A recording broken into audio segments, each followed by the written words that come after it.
Traditional LEDs have been around for years, emitting colors like red or green. However, creating blue LEDs was a tough nut to crack due to the complexity of the process. In 2014, 3 Japanese researchers snagged the Nobel Prize in Physics for their work in making blue LEDs a reality. They developed a new semiconductor material called gallium nitride, which paved the way for efficient blue light emission. This breakthrough not only revolutionized the lighting industry, but also contributed to sustainable energy solutions. By combining red, green, and blue LEDs, you get white light. Alternatively, you can excite a chemical layer in a bulb with blue light to emit white light.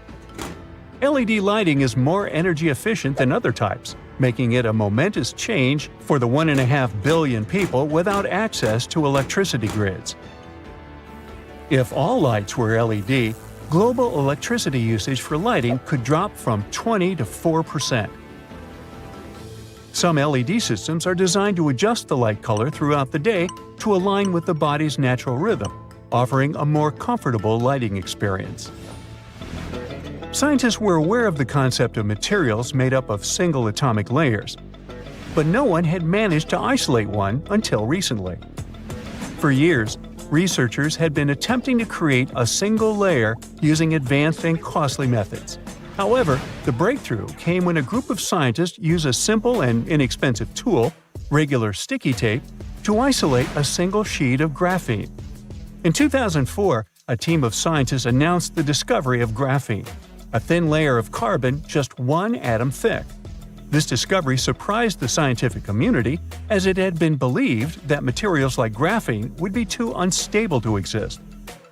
Graphene quickly became the talk of the town, with new findings on its properties adding to the excitement. In recognition of their work, the scientists received the Nobel Prize in Physics in 2010. The idea that strictly two-dimensional arrangements of atoms would be unstable was long held, but recent research has shown otherwise. Graphite, which we commonly find in pencils, is made up of layers of carbon atoms arranged in a hexagonal pattern. These layers are what we refer to as graphene. Interestingly, the discovery of structures like buckyballs and nanotubes hinted that carbon could indeed form stable 2D sheets.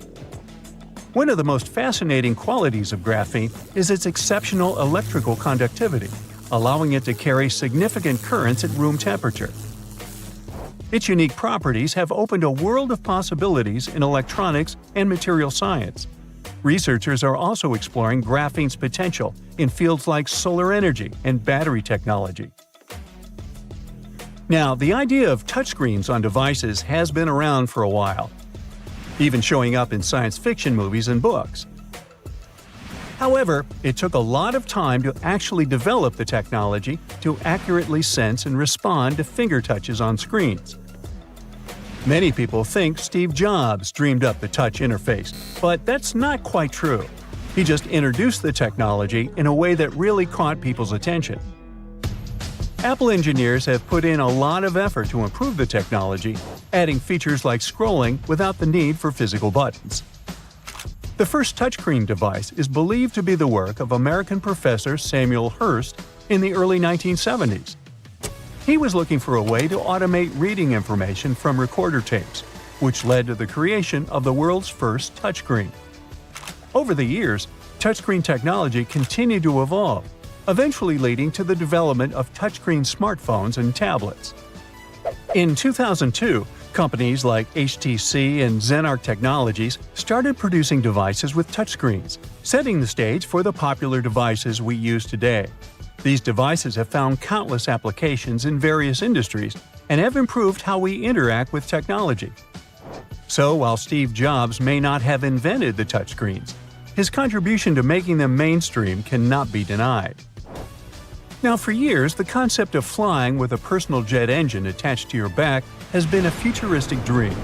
However, the reality is that this dream has yet to become a mainstream reality. Despite promises of a practical jetpack hitting the market soon, there are several reasons why this technology has not taken off. First, the human body is not naturally built for flight. Without genetic modifications to create lift, individuals cannot soar like birds. This means that all the lift must come from the thrust generated by the jetpack. Next, thrust requires a significant amount of fuel, which can be expensive. Carrying more fuel for longer flights adds weight, requiring even more thrust and burning more fuel in a vicious cycle. Additionally, most jetpacks use rocket propulsion, which requires carrying both fuel and oxidizer. Jet and rocket packs are also difficult to control and can be unstable in flight. The short flight time limits the ability to reach a safe altitude for emergency situations, such as engine failure. Plus, the inefficiency of flying one person with a jetpack makes it impractical for most uses. While they may look cool, the practicality and cost-effectiveness of jetpacks have yet to be realized. The idea of using light in a precise and powerful way sounded like something straight out of a sci-fi movie until lasers were invented in the 1960s. Since then, lasers have totally changed the game in industries like medicine, fiber optics for communication, and manufacturing, where they're used with incredible precision for things like cutting and welding. Even though lasers can now come in all sorts of colors, making a white laser was a whole different story. White light is made up of a bunch of different wavelengths, unlike a single wavelength that traditional lasers produce, proving that there are new and creative ways to push the boundaries of optics. Back in 1903, Henry Ford's lawyer was advised against investing in Ford's automobile company. A mysterious person told him there would always be a horse and cars were just a passing fad. Well, as of 2021, almost 300 million vehicles were registered in the US alone. Take that, Mr. Anonymous Advisor. Jokes aside, at the beginning of the 20th century, people indeed didn't really welcome the whole concept of cars. Americans weren't really feeling the whole cars in the city thing. But as highways, suburbs, and anti-walking laws started popping up, people started to come around to the car-centric lifestyle. This shift meant less focus on walkable communities, which is kind of sad because it affects our ability just to stroll around our neighborhoods.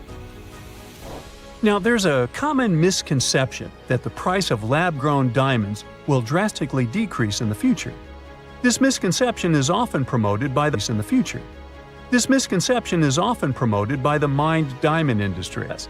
Similar to mined diamonds, there are two distinct categories of lab diamonds: high quality and low quality. Makes sense to me. Most lab diamonds on the market fall into the low-quality category, while high-end retailers offer access to superior quality lab diamonds that are much harder to grow. The process of growing high-quality lab diamonds is a challenging one due to the speed limit on how fast a diamond crystal can be grown. Trying to speed up the growth process can result in diamonds with fractures, low clarity, and undesirable undertones. Shortcuts, such as adding boron during growth, can lead to low-quality lab diamonds with a blue tinge or brown color that needs to be irradiated to remove. Cutting and polishing lab-grown diamonds is also a costly and labor-intensive process, requiring the use of multi-million-dollar laser tools and highly skilled technicians. So your phone needs an entire night to charge. Bummer, right? A cool Indian-origin researcher has you covered. He's discovered a super speedy way to charge your laptops and phones in just 1 minute. Imagine a battery getting fully juiced while you're brushing your teeth. Not only that, but you can also juice up your electric car in just 10 minutes. Ankar Gupta, the brain behind this discovery, along with his team of researchers at the University of Colorado Boulder, found a way to make charged particles move really fast through tiny pores. This breakthrough can lead to the creation of super-efficient energy storage devices called supercapacitors. Not only do they charge up super quickly, but they also last longer than regular batteries. According to specialists, the magic lies in the efficient movement of ions. Samsung is gearing up to introduce a game-changer. Meet Beine, a cool spherical home robot designed to win over even the toughest skeptics who could use a helping hand around the house. In the past, Samsung teased us with a peek at what was to come, dropping hints about Beine way back in 2020. But the wait is finally over, as they can take the plunge into creating a robot that's an all-around home assistant. Samsung promises that you can get your very own Bali Buddy in 2024. There are no firm details on pricing yet, but they're cutting us some slack by making all of Bali's features subscription-free. However, Samsung isn't alone in the quest for a spot in your living room. LG is hot on their heels, boasting about their own companion robot set to make its grand entrance in 2025. The Squad Solar City car might be the coolest ride in town. This innovative vehicle is the world's first solar-powered car designed for urban and suburban mobility. It's the perfect solution for tackling emissions and congestion in the city, whether you're sharing it with friends or cruising around solo. Imagine the ease of a moped combined with all the comforts and security of a car. That's what Squad offers. Also, say goodbye to parking headaches, traffic jams, and congestion charges. This ride is a significant change.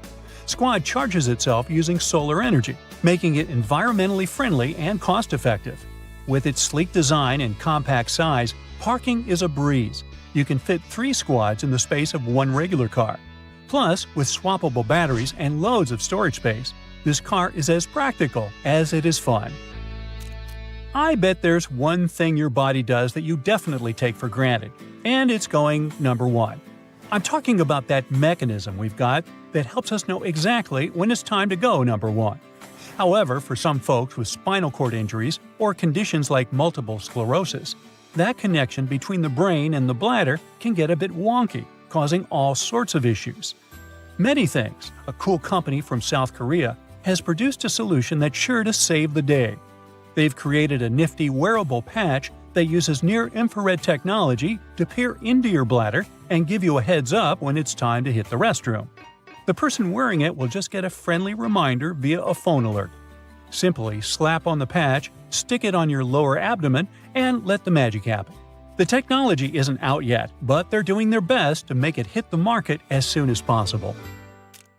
Now get ready to revolutionize your work-from-home routine with Lifespan's Ampera, the ultimate multitasking marvel for all you Silicon Valley trendsetters out there.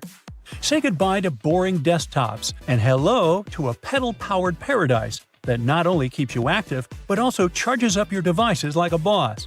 Just 30 minutes of pedaling and bam! Your phone is halfway juiced up. And if you feel like really going for it, you can even charge up your laptop by cycling like a pro. This device may look like a funky bar stool with pedals, but it's a game changer for your home office setup. According to Lifespan CEO Jackie Wu, the Ampera is the go-to for people working from home who are tired of being glued to their desk all day. So, how do you feel when you catch a glimpse of yourself in the mirror first thing in the morning? Personally, I usually feel a little grumpy and definitely in need of some caffeine. But now, thanks to the Beine smart mirror from Paris-based tech company Barracuda, clever name, huh? That morning mirror check can actually be helpful. This magic mirror can analyze your expressions and gestures to figure out how you're feeling, and then offer up some personalized mental health coaching to get you on the right track for the day. With the help of AI and natural language processing, the mirror can provide guided meditations, light therapy, and affirmations to boost your mood. According to Barracuda specialists, this new technology has the potential to improve the quality of millions of lives by monitoring subtle changes in health. And that's not all the mirror can do. It can even help guide you through your morning toothbrushing routine and analyze your skin's needs. But the real question is, can it whip up a cup of coffee? Unfortunately, not yet. But maybe that'll be the next upgrade. Meet Custo, the ultimate smart home parcel box that brings convenience right to your doorstep. Imagine having your very own personal custodian, keeping track of all your incoming and outgoing parcels and alerting you when needed. No need to worry about manual input. Custo opens with just a scan of the parcel's tracking number, thanks to real-time checks with over 1,500 courier APIs. You can easily grant access to family and friends through the mobile app, using unique QR codes for one-time or recurring visits. Plus, rest assured that your smartphone will promptly notify you about every delivery. Taking a leisurely stroll is a fantastic way to get your exercise in. But let's face it, sometimes it's not as easy as it sounds.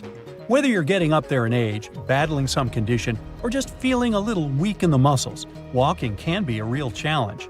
Enter Whim, the brainchild of South Korean robotics wizards at Wii Robotics.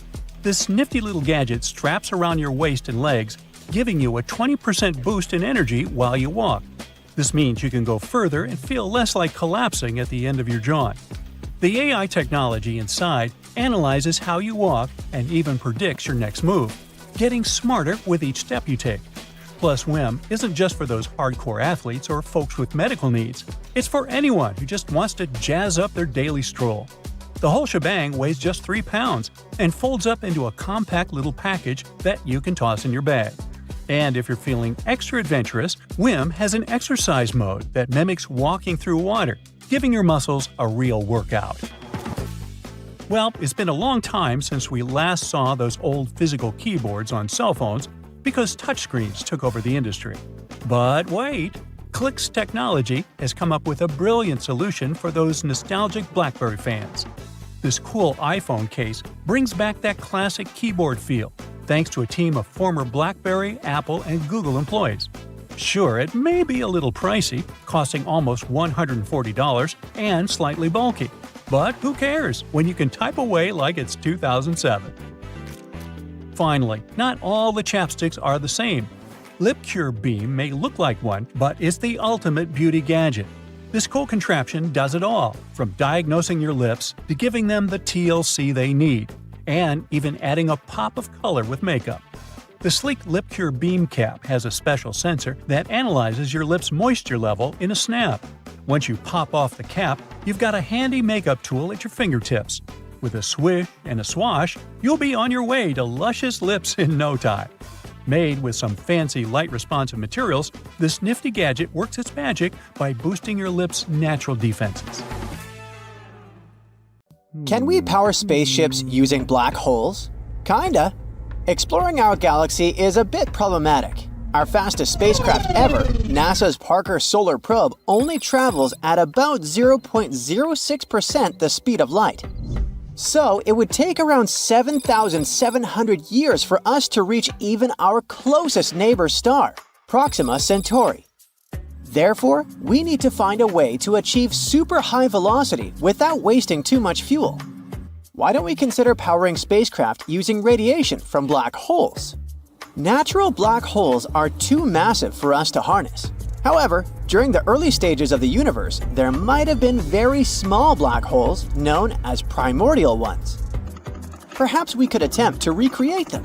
In order to do so, we would need to concentrate a massive amount of energy on a minuscule point. Imagine a mass of about 1,000,000 tons with a radius of a few attometers. Scientists have devised a method to accomplish this. By collecting a vast amount of the sun's energy using solar panels, directing it towards a single point, surrounding it with collectors to capture the emitted energy, and utilizing its radiation to power a spaceship. What a brilliant plan! As for the implementation, we'll have to wait and see how it unfolds.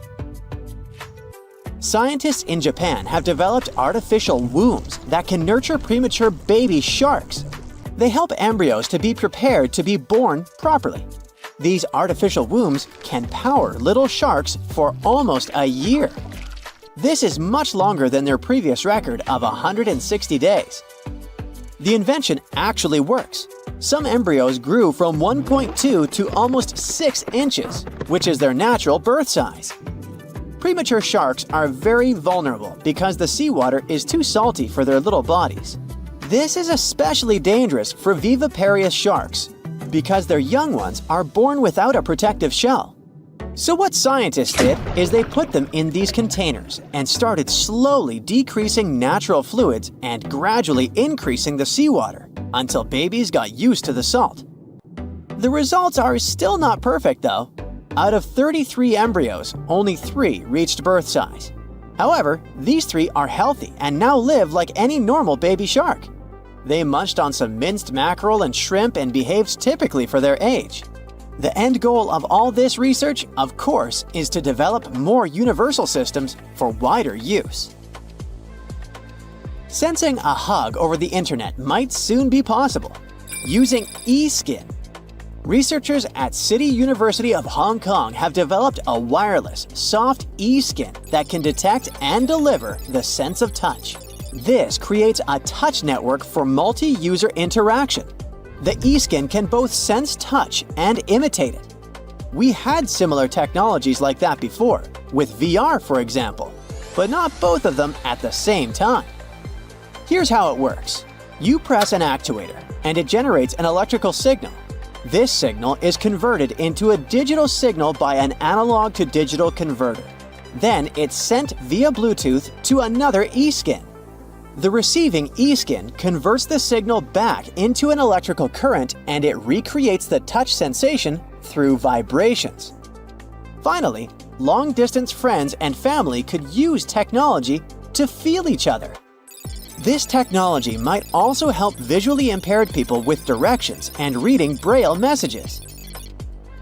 Now, imagine being able to 3D print literal bones. This is a new technology that helps us create synthetic bones with living cells. It uses a special ink that mimics natural bone. First, you create a model, like a custom bone design. Then the printer uses ceramic ink in a gelatin bath, extruding it layer by layer. You 3D print this thing at room temperature. Then, the printed bone material hardens and integrates with existing bone tissue, and voila! Still, there are some problems left to solve. For example, make sure that there won't be any immune reactions, make the material stronger, and so on. By the way, in Mumbai, there's a startup that has created helpful 3D models of organs for over 1,200 operations already. And the technology will only keep improving. The next goals are to add blood vessels to ensure nutrients and oxygen reach the tissue and develop smart materials that will change depending on the environment. In the future, you might have a digital copy of your body to track your health. A digital twin is a virtual model of a physical object that not only looks like the object, but also behaves like it. To be fair, it doesn't have to be a full-blown copy of you. It can be something simple, like a copy of a heart. Unlike a simple 3D model, a digital twin must show how all parts of the object interact with each other. It will show all components and their interactions, not just the shape or appearance. Looking at them will help doctors understand and improve health outcomes better by tweaking random parameters and seeing how the condition changes. For example, recently, researchers created digital twins of patients' hearts. The model showed the heart's structure and damage, things like scars and all that. They also had a simulation of the heart's electrical activity. They tried sending signals through the digital twin, looked at how it behaved, and were able to predict issues like arrhythmias. What if your walls could eat sunlight during the day and use the accumulated energy to power the building at night? Buildings literally powering themselves? Check out the energy-storing bricks. They can be built in walls among regular bricks, capture extra renewable energy, stabilize the power grid, and reduce reliance on fossil fuels. They use a type of concrete that can store electricity and power devices. These bricks can turn the red pigment in standard bricks into conductive plastic, which can store and release tons of charge. Pair them with solar panels, and voila! Lots of clean energy, which also works even in case of power outage. And they're pretty affordable as well. People could also use them to create portable and flexible devices powered by these bricks, such as wearable electronics, sensors, or displays that attach to clothes and stuff. Potentially, these bricks could be 3D printed and mass-produced. China has developed a groundbreaking car battery that can get fully charged in just 10 minutes. Moreover, it could power a car for hundreds of miles before needing to be plugged in again, all thanks to recent great advancements in chemistry. Chemists found a way to store much more energy. The latest batteries can enable cars to travel 250 miles on a single charge, and newer versions can achieve up to 600 miles per charge. In the future, this could make electric cars much more efficient and convenient. You'd think it sounds nice and dandy, but there's a catch. If there are any disruptions due to extreme weather, trade disputes, or anything else, people will be screwed. It's not like you can go and ask your neighbor to lend you gasoline. electric cars might not be able to get the batteries they need. Anyone who drives an electric car to work would be stuck, and the prices would skyrocket. There's also a weird type of battery that is made of sand. Finnish engineers filled a large steel container measuring 13 by 23 feet with 100 tons of sand. They then heated the sand using wind and solar energy. This method allows energy to be stored for months. In a battery like this, electricity used to heat air in a special system of pipes. The hot air then flows through these pipes to warm up the sand. This generated heat can be used as energy. This is called resistive heating. Sometimes new technologies can be both amazing and a little creepy. That's definitely the case with necrobiotics. This involves turning things that passed away into robots. It might sound like a horror movie plot, but researchers at Rice University think it will be super useful. A team at Rice University has turned a deceased spider into a robot-like gripper that can pick up objects. They do this by injecting air into the spider. Spiders use hydraulics to move their limbs, forcing their version of blood into their legs to make them extend. These necrobiotic grippers could be used in delicate tasks where traditional robotic parts might be too bulky or rough. If there's a question that still baffles archaeologists to this day, it's this one. How did the ancient Egyptians build those magnificent pyramids? As far as we know today, their resources were quite limited, especially in terms of tools and building materials. We still don't have a fully satisfying answer, but hey, we've got some pretty amazing theories worth considering.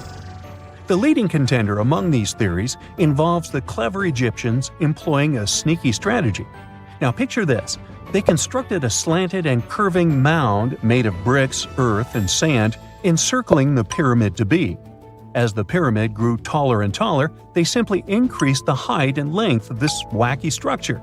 It's like they were playing an ancient game of Jenga. Now, how did they get those massive stone blocks up there? Well, according to the legendary ancient Greek historian Herodotus, they used sleds, rollers, and levers. It sounds like they turned construction into a supersized game of tug-of-war. And guess what? Herodotus also claimed that the Great Pyramid, the one from Giza, the granddaddy of them all, took a whopping 20 years to build. There's more. Herodotus also dropped a mind-boggling number on us. 100,000 men were supposedly involved in this pyramid extravaganza. Did they hire the entire Egyptian population? Well, it might not be as far-fetched as it sounds. These men were probably mostly farmers, so they probably focused on the pyramids when there wasn't much work to be done in the fields. Like during the flood season of the Nile River. Obviously, specialists in the archaeological community had something to add to this theory. By the late 20th century, they discovered some evidence that suggests the workforce might have been smaller and more permanent than previously thought. Instead of a massive army of 100,000 pyramid builders, they proposed that a modest crew of around 20,000 workers, accompanied by support personnel like bakers, physicians, and even spiritual leaders, could have gotten the job done.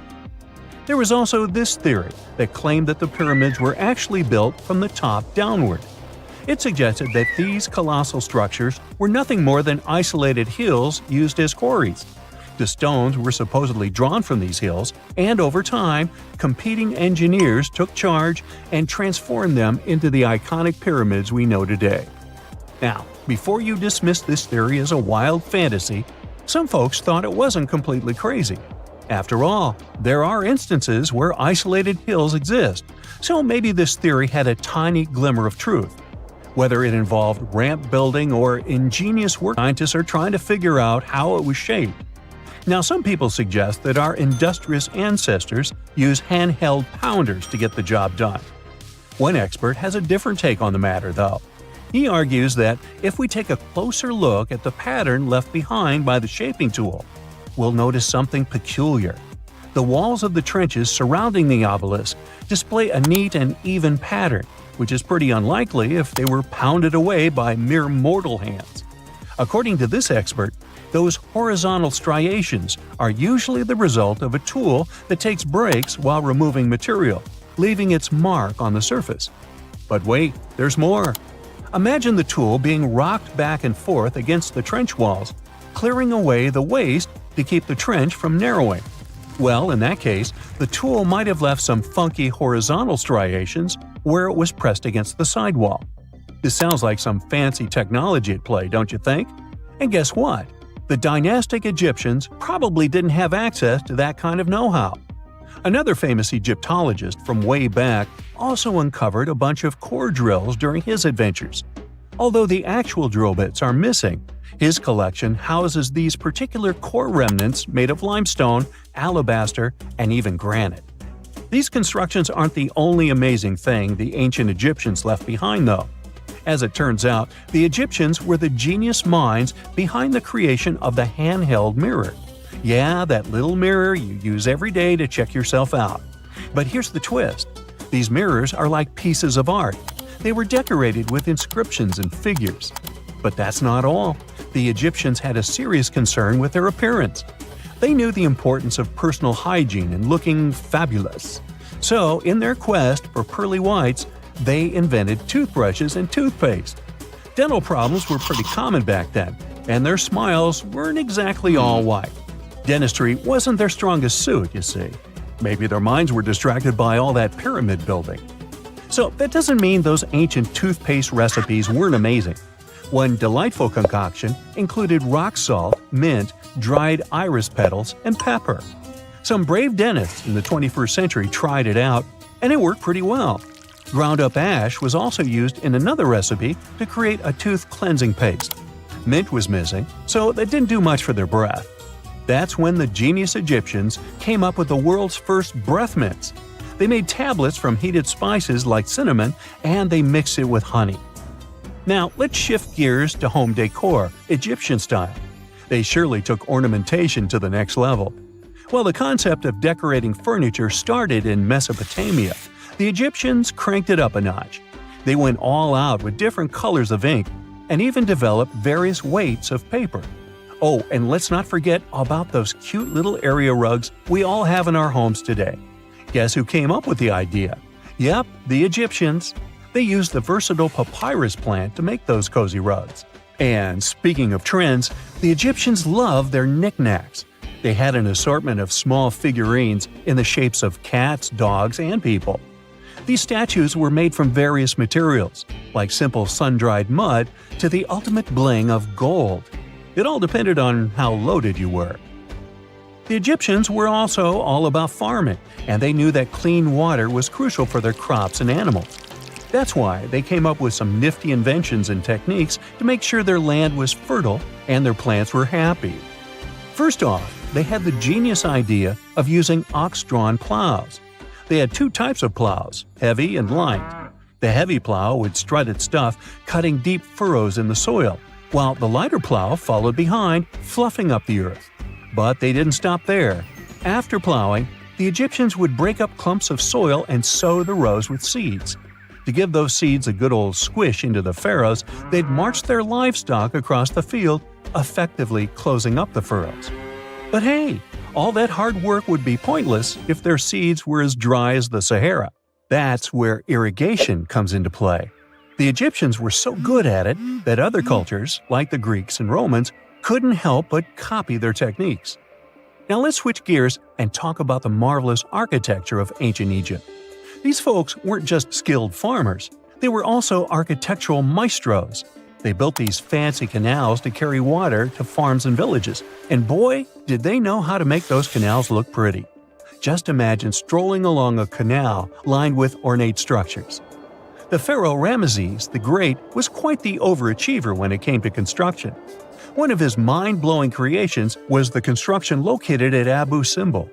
This building was designed so that twice a year, the sun would shine directly into it and illuminate the statues of Ramesses. And let's not forget about the corbelled arch. Without this architectural gem, we'd be missing out on some mind-boggling structures like the Great Pyramid. The Egyptians knew how to make things stand tall and proud, thanks to their engineering and construction wizardry. They built grand halls and inner sanctums that make your jaw drop. And some of these temples doubled as astronomical observatories. Now here's a tip. Next time your camera flickers to something weird, go check the device itself before creating a ticket for tech support. Otherwise, you may end up like this Redditor did. The ticket said that the camera flickered to a fuzzy brown image off it, but it was just a bird that chose the camera as a place to chill. Another Redditor shared an image of something that even the mightiest tech support won't fix.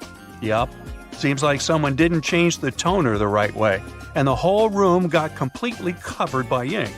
I guess it's easier to burn down the whole place than to clean it. Now, you may think this is some kind of a spaghetti disaster, but it's not. It's just a hospital server room. Many users say it's a common thing for hospitals, so why take it down if it works just fine? It's not that complicated to set up wireless speakers, right? Then I don't really understand how this could have happened. I have two options. It was either their first day doing this work, or they wanted to play music for Australia. Now, candles are cool for romantic dinners and stuff, but it turns out they might be pretty dangerous at work. A Redditor shared a pic of how a candle can turn the working place into a disaster instead of cozying it up. Okay, this one's not that bad, but it looks kinda gross. First off, you gotta clean your screen every now and then. Plus, make sure your screen you have is actually a touchscreen. Faster doesn't necessarily mean better.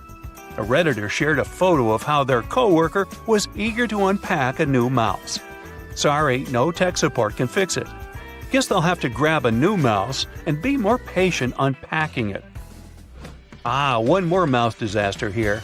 This user shared a story of how their friend wanted to make the mouse lighter, so they drilled a bunch of holes and sanded the whole thing down.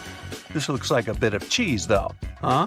Logic found. Mouse, cheese, you know.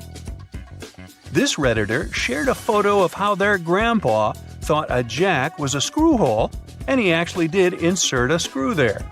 So, many questions, but no answers. Now, you might say, hey, but their grandpa is from the older generation. But I guess the younger generation would wonder what a jack is, too. I mean, Bluetooth headphones have completely replaced good old wired ones. Hey, there's a slight burning smell. Look here. It seems that something's a bit wrong with the battery. I guess this is exactly what the customer said when they asked for some support with their laptop. Hey, I don't really think it's a big deal. Tech support will just need to replace the battery. Plus, no need to do the double work, as the battery section is already open. In case it doesn't work, probably reinstalling Windows will do the trick. A computer mouse can get quite gross over time with all the buildup, like we all eat cookies and touch the mouse with greasy Cheetos hands. Please just don't clean it as this Redditor did. At first, their idea may seem brilliant. Why not use lemonade to clean it? Like, any lemonade has acidity, and it may help dissolve the buildup. Yeah, it may have the needed acidity, but it also contains a lot of sugar. Guess who loves sugar? Ants. So by cleaning your mouse like this, you'll surely turn it into an ant trap. Could work in case you want to get rid of them, but for cleaning the mouse, you'd rather use some professional detergents. Another fun ticket from tech support. Someone wanted to get a new adapter as their MacBook wouldn't charge. Thing is, loose staples are irresistible to a MagSafe port. Yeah, I know what you want to say, MacBooks don't have MagSafe ports anymore. But these things have aged well, so yeah, if you still own one, and it won't charge, just double-check the port. There might be some foreign metal object, or maybe a mouse. Hey, made you look. Hey, why is the back cover not going on? I guess it's some small issue with the battery. If there was a competition between the craziest chargers ever, we'd have the winner right now. This unprecedented iPhone charger looks like someone followed the craziest TikTok life hacks and designed their own makeshift charger. I wonder how many volts there are. Remember, it's really important to follow the volts recommendations the manufacturer gives. Like, if it says you gotta have a 5-volt charger, use it. If you use a 100-volt charger instead, it won't charge your device 20 times faster, it'll just ruin the battery. Now, some failures are just hilarious. Look at this photo. Someone installed the carbon monoxide detector right inside the wall. Was it the person was so strong to manage to insert it this way? Or was it a softish wall that let them do that? We're not likely to have an answer to this question. Now, cats are cats. They don't care how expensive your laptop is. If they want to play, they will. Yeah, this screen looks sort of ruined now, but there must be a way to polish it somehow. I have no explanation for this photo. It looks like their tech support had so much stuff to do with all those wires that the team required a toilet to make the most of their working time. Hey, there's another room of that kind. It's actually a secondary server room, but it's also used as toilet paper storage. These two rooms are meant for each other. Hey, remember to wipe those discs. A Redditor shared a story that happened to them at work. A client came to check what was wrong with their PC. They said, "I don't know what happened, but the PC won't turn on." The tech support was left pretty shocked. I mean, that client must have noticed the loud explosion sound and smoke floating around the office. Alright, this one is just a kind reminder to clean your PC from time to time. And you better do that professionally and ask specialists to help you. This is especially valid for pet owners. Look here, there seems to be a whole dog here. I mean, there's that much of dog hair. This PC was on the brink of passing away. Now look at this one. Client, "Hey, my receipts printer doesn't work. Any idea why that is?" Tech support was left speechless. Look how rusty this is. But on the bright side, it's worked like this for years. This is what I call quality. Now even the simplest things may be done in the wrong way. A Redditor showed a fun pic of an epic AC fail. Someone installed it not inside but outside the house. I only have one idea. This person just probably wanted to change the weather and make the summer hot days a bit fresher too. It's too much work for a simple AC though. There are many cool things we use today, like hand dryers. They save paper, plus they're fast and very convenient. What can go wrong, you might ask? Well, this Redditor showed what can go wrong. The only explanation I have is that this is not intended for people, but for the table. Just kidding. I really don't have any solid explanation for why the hand dryer is placed in such a weird way. One more fantastic example of how even the simplest things may be failed with a loud bang. Like here, instead of hiding the wires, they decided to drill a hole into a stone wall and place it like this. Well, that's neat. The last, but not the least. Thermoplate is cool and helps a lot, but don't overdo it. Otherwise, it will end up looking like that. How much thermal paste do you want? Yes, much. In 1925, magazine publisher Hugo Gernsback created the Isolator, a bizarre-looking helmet for people who need to concentrate properly. Its first version was made using wood and felt. But Gernsback wasn't satisfied since it didn't block all the external sounds as well as he had hoped. Then, he redesigned the device, removing the wood and adding glass so users could see through it. But a problem emerged. The helmet could only be worn for about 15 minutes at a time before the user became drowsy. 38 years later, Gernsback presented the Tell-Eye glasses, a handy, pocket-sized portable TV set. You might find them funny-looking, but to be honest, today's VR goggles are only slightly less geeky. The Tell-Eye glasses weighed about 5 ounces and were built around small cathode ray tubes that ran on low-voltage current from tiny batteries.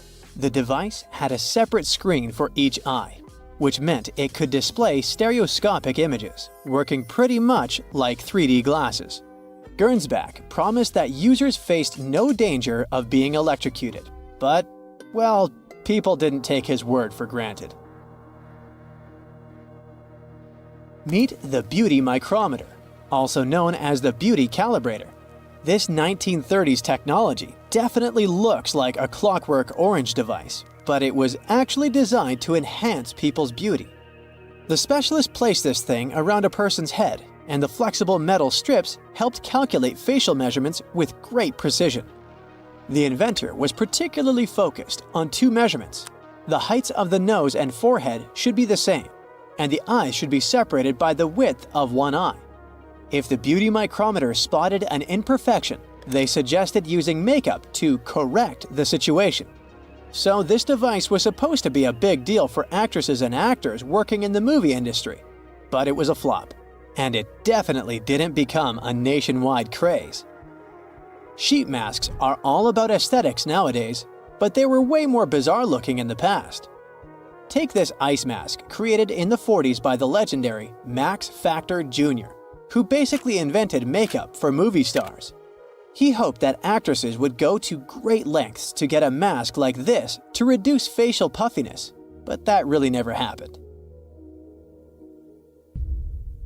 Some people find those dimples around a smile to be the most charming and attractive thing ever. So, an inventor came up with the dimple maker back in 1936, which basically looks like some medieval dental equipment. The instructions were pretty simple. The user should stand in front of a mirror, smile to position the dimple maker correctly, and wear it 2 or 3 times a day for 5 minutes each time. The idea was to repeat the process until dimples appeared. But no surprises here, the thing couldn't really make dimples look better or create new ones. In fact, the Medical Association even stated that this device could bring you serious health issues instead of conventional beauty. Even the most experienced men can injure themselves by shaving from time to time. So, probably only the bravest would pay to use this mass shaving machine, which allowed barbers to shave a dozen men simultaneously. This device appeared in a pilot for a TV series in the 60s, but it was invented in the 19th century. Still, the commercial success was never meant to happen, as this machine would simply never adapt to different face shapes. Another dangerous invention was the shoe-fitting fluoroscope. When shopping for shoes, instead of the usual try-on routine, people would step onto this cool machine that uses X-rays to show a real-time moving image of your feet inside the shoes. It's like a high-tech way to make sure your kicks fit just right. It sounds pretty cool, but these machines were actually dangerous since they were blasting out a crazy amount of radiation. I mean, during a quick 20-second view, you'd get a dose way above safe levels. Even though the radiation was aimed at people's feet, a bunch of it would scatter around, exposing everyone nearby. So, salespeople who spent hours around these things were getting a whole year's worth of radiation in just 2 hours. There were reports of injuries, so this invention was finally banned in the 70s. If you've got 2 left feet, you can learn how to dance with YouTube videos, or call your partner to help you out by using these Siamese dancing shoes. This invention made its debut in a 1981 mail-order catalog, intending to help couples stay in sync on the dance floor. But they were more likely to have you both tripping to the ground. Let me introduce you to the auto skates, an invention dating back to the 40s. The inventor used to kickstart the motorized roller skates as if firing up a lawnmower, and they could run up to 160 miles on a single gallon. But they had a little issue with the brakes, which could, not brake at all. So, a co-pilot was necessary there. And by co-pilot, I mean someone brave enough to chill on a little stool behind the driver and help brake using their own feet. If someone needed to take their whole family for a spin, they could just hop on the Goofy bike. This invention, unveiled in Chicago in 1939, was a bike for 4 people that also doubled as a mobile sewing station. When this quirky ride was parked, the sewing machine's legs kept the tall cycle from toppling over. But I wouldn't be so close to it, just in case. The auto skates and the Goofy bike seem like relatively safe ways to get around compared to a barrel. In 1901, a schoolteacher named Annie Edson Taylor celebrated her 63rd birthday by taking a journey down Niagara Falls inside a 5-foot-high wooden pickle barrel. Following her daring feat, 15 copycats tried using the same device to conquer Niagara Falls, but not all of them succeeded. Nowadays, attempting such stunts is prohibited due to the significant risks involved, and the fine is approximately $10,000. Back in 1929, someone apparently thought that wood veneer sheets could be the next big thing in bathing suit materials. They were advertising a kind of DIY and recycling method, and one of the promotional videos featured a girl explaining how she crafted her outfit using leftover veneer from building a house. The funny thing is that they even claimed that, so far, none of the bathing suits had warped or cracked. But let's be real, the wood would need some serious waterproofing to pass the test of time. This invention didn't stick around for too long, probably because they didn't exactly win any awards for the most flattering design. About 10 years later, men were seen rocking Periscope top hats in London. This clever invention gave short people a slight boost to peek over heads in large crowds. The images bounced from a mirror at the top of the hat down to another mirror right in front of the eyes through a hole in the brim. But while they seemed a great idea for parades and sporting events, they simply weren't practical in any other situation.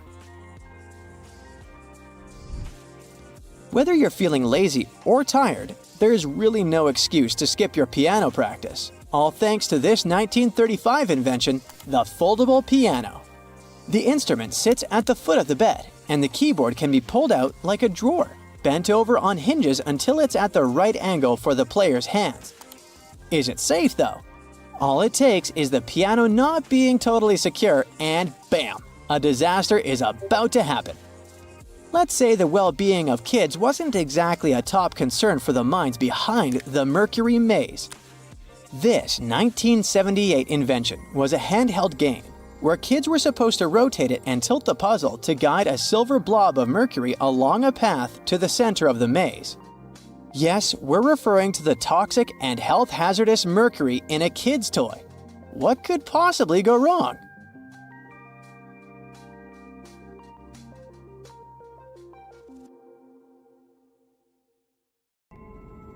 They say, whoever they are, the future is just around the corner.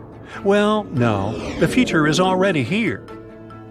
And these cool new inventions are here to prove it. Who knows? They might just help save you as well as the planet. Now this robot is unstoppable. And don't worry, it's not going to take over the world or anything. Probably. The thing you are looking at is called a Beine robot. What distinguishes it from other soft robots is that it's super tenacious when it comes to making it through difficult terrains and tight spaces, which makes it appropriate for missions like search and rescue. The idea for this device actually came from real vines. The inventors were inspired by how a vine moves and grows, so they started thinking about ways they could replicate the same movement robotically. Eventually, they came up with a simple and elegant design that doesn't require any expensive materials. All they needed was some airtight tubing. Remember the water wiggle toys? I do. The mechanism of their soft robot acts just like that. Then, to make it grow out from the tip, they used compressed air. And just like that, the basics of their invention were ready. It's so easy that you can build one yourself in as little as a minute. Aside from being easy to replicate, their design comes with other advantages as well. It can enter gaps 1/4 of its original size. Sticky surfaces and sharp objects don't really affect it as long as the air pressure is continued to be applied.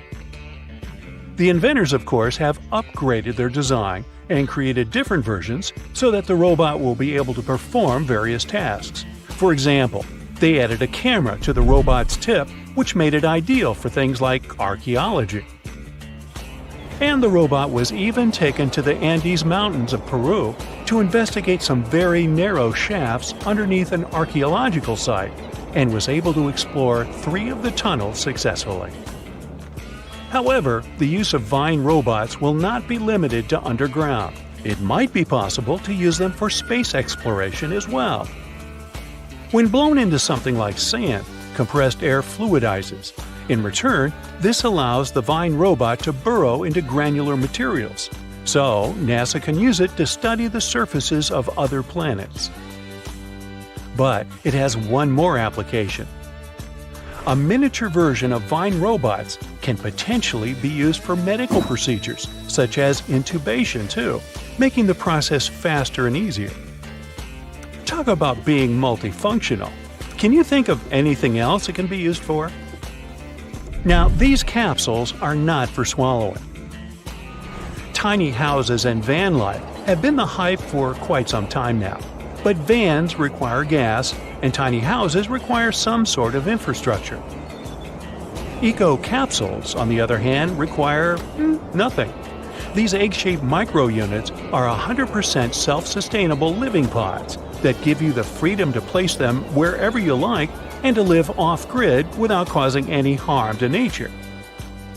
If all non-renewable energy sources were to end today, you could still be able to live the life you're used to in the eco capsules for up to several months.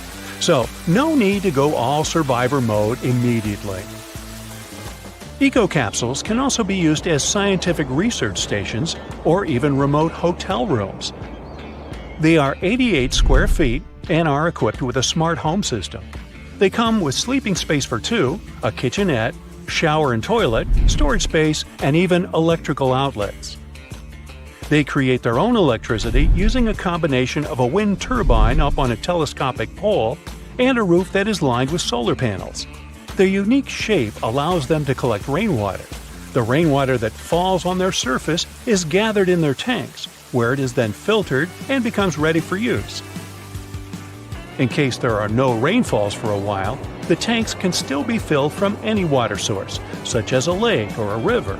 And in terms of drinking water, additional filters are installed directly on the faucets. The greatest thing about eco capsules is that they have almost zero emissions and zero ecological footprint. So every eco capsule inhabitant will basically be taking part in saving the world while they're living in it. This magnetic slime robot may look disgusting and frightening, but it definitely is game-changing. The blob-like robot is made of a water-soluble synthetic polymer, borax, and magnet particles. It is a non-Newtonian fluid that has viscoelastic properties, which means it can act both as a liquid and a solid depending on the level of pressure that's being applied to it. Accordingly, when you touch it quickly, it acts as if it's solid, and when you touch it gently and slowly, it acts as if it's a liquid. Hey, turn the pressure on me and I melt into a puddle, so I'm familiar with this. The tiny particles of magnets within the slime give it the unique ability to move. They can be controlled to make the robot travel, rotate, or form different shapes, such as a C or an O. There's no limit to which direction it can move, and from the looks of it, nothing can stop it from going. It can navigate passages that are as tiny as 0.06 of an inch, move around objects, and reach speeds of 1.2 inches per second. What's even more groundbreaking is that it can stretch 7 times up to its original length, grab onto multiple things simultaneously, and even extend tentacles in different directions. It's shown to be able to conduct electricity and pull wires together, which gives it the capacity to switch and repair circuits. In the future, the creators of the slime hope that it can be used for medical procedures, such as retrieving objects from the digestive system that are swallowed by accident. Sorry, I can't help myself. In addition, if the swallowed object is something toxic, like a small battery, the slime can also hypothetically be used to wrap around it and prevent toxic electrolytes from leaking out into the body. However, the magnetic particles inside the slime are actually toxic themselves, but the researchers have coated them with silica to make the robot safe for this hypothetical application. The coolest thing about the slime robot is the fact that it is self-healing. That means it can bring itself back together even if it is chopped apart, without the help of external sources, and it can maintain its electrical capabilities after healing too. These all sound like some science fiction stuff, but you can relax since the slime is not sentient, at least for now. This is the transparency we all need. When you think of solar panels, you immediately picture large black squares that are mounted on rooftops, right? Well, transparent solar panels are here to change that. Solar panels create energy by absorbing sunlight, and converting it into electricity. If the material they are made of is transparent, that means the light will completely pass through them. Accordingly, a transparent solar panel used to be something of a contradictory idea. However, in 2014, scientists from Michigan State University were able to come up with a solution to this contradiction and develop a fully transparent luminescent solar collector that can turn any glass sheet or window into a solar cell. These transparent solar concentrators are composed of clear organic salts. They capture the wavelengths of the solar spectrum that are not visible to the human eye, like the ultraviolet and infrared, while allowing the normal visible light to pass through. These captured wavelengths are then guided to the edges of the cell, where thin strips of conventional solar cells convert them into electricity. The researchers are hoping to make solar energy affordable, therefore widespread. So much so that they are also looking into using transparent solar cells as screens for smartphones or tablets. No more rushing to the charger once you see the 1% on the battery symbol. It's expected that the transparent solar cells will be able to deliver a 10% efficiency once mass production begins. This doesn't appear to be much, but if these panels can be implemented on every window of every home or office building, imagine. They can for sure help to change the future. Decades ago, no one would ever imagine keeping a stick in their pocket that could hold hundreds of gigabytes. We've come a long way since then, and got used to USBs transferring our files from device to device with ease. In 2000, two major companies developed and sold the first USB flash drives 1.0, which snowballed into USB 2.0, 3.0, Type-C, and so on. Physically, they can endure rough treatment and won't get damaged easily, especially if you get proper protection. By design, USBs are almost perfect. So perfect that you always make the mistake of inserting it in the wrong way. Admit it, the two square holes are used to help the USB secure its position once it's inside the port. It's not strong enough to keep it stuck, but strong enough to do its job. You can protect your USB with proper encryption. This means that if anyone gets their hands on them, they won't be able to read them. Encrypted files end up being scrambled into gibberish of a series of letters and numbers instead of comprehensive words to anyone who tries to read it. The file is only accessible if someone gets their hands on that USB. But if you're using certain online services like messaging or emailing, then encryption is simply not enough. Sure, the person on the other end can't read the contents of the work, but the hosting website can. This is where end-to-end encryption comes in. That means any information that goes in and out is, again, scrambled into gibberish to anyone who is in the way of your traffic, including the hosting service. Cloud storage has taken the world by storm. You can now save everything that's on your desktop to the internet and access that data across multiple devices. All you need is an email and password, and boom, you're safe and have all your files in one place. Cloud storage isn't data floating up in the clouds, but, less excitingly, servers that physically store data. They're like regular computers, just minus the monitors for viewing. These servers take up a lot of money. That's why you normally have to pay for their services. The servers are placed in data centers all around the world where third-party companies manage them. It's like getting remote access to a computer. The servers include a master control server, backup server, and a linked supply of servers operating to maintain a good quality service. The more money you pay, the better the server your data will be stored in. In the realm of computers, you just can't delete something to be gone forever. Whatever file you want to remove is already present in the hard disk as electrical impulses. And, depending on your gadget, it will be disposed of in a recycle bin or the garbage. That isn't to say that it isn't still there. It simply implies that the file has been moved to a different folder from which you can easily recover it. So, if you're worried about accidentally deleting a crucial document you've been working on for weeks, don't panic. It's not gone for good. But if your device breaks, then all your data is lost. If you own a device that has Windows 10, then you've probably been shutting down thinking that your computer or laptop is completely off. This is not the case. Windows 10 doesn't actually shut down, but goes into a state of hibernation. It keeps your app saved for you to recover. The proper way to shut it down is by resetting it. Windows operating system is known for being user-friendly with all the commands displayed in front of you. But for computer whiz kids, know that you can open the search bar and type CMD for the command prompt. It looks just like a bunch of random characters, but this is where you can achieve a lot with your device. If you don't like the black window, you can always change the color of your suiting. Once you launch the command prompt window, right-click on the title bar and then on Properties. Another window will open which has the option of choosing colors. You can pick the colors you want for the background and text, or fix the opacity for the CMD window. This is easy mode. The real work is typing commands in the window. If you want to look for all your drivers on your Windows 10 device, then type in this command in the window. Don't forget to add spaces. The list of servers will magically pop up on your screen. This is a good way to get to the bottom of your issue, instead of searching for them manually. You can also hide specific folders on your computer through the command prompt by typing this command and pressing Enter.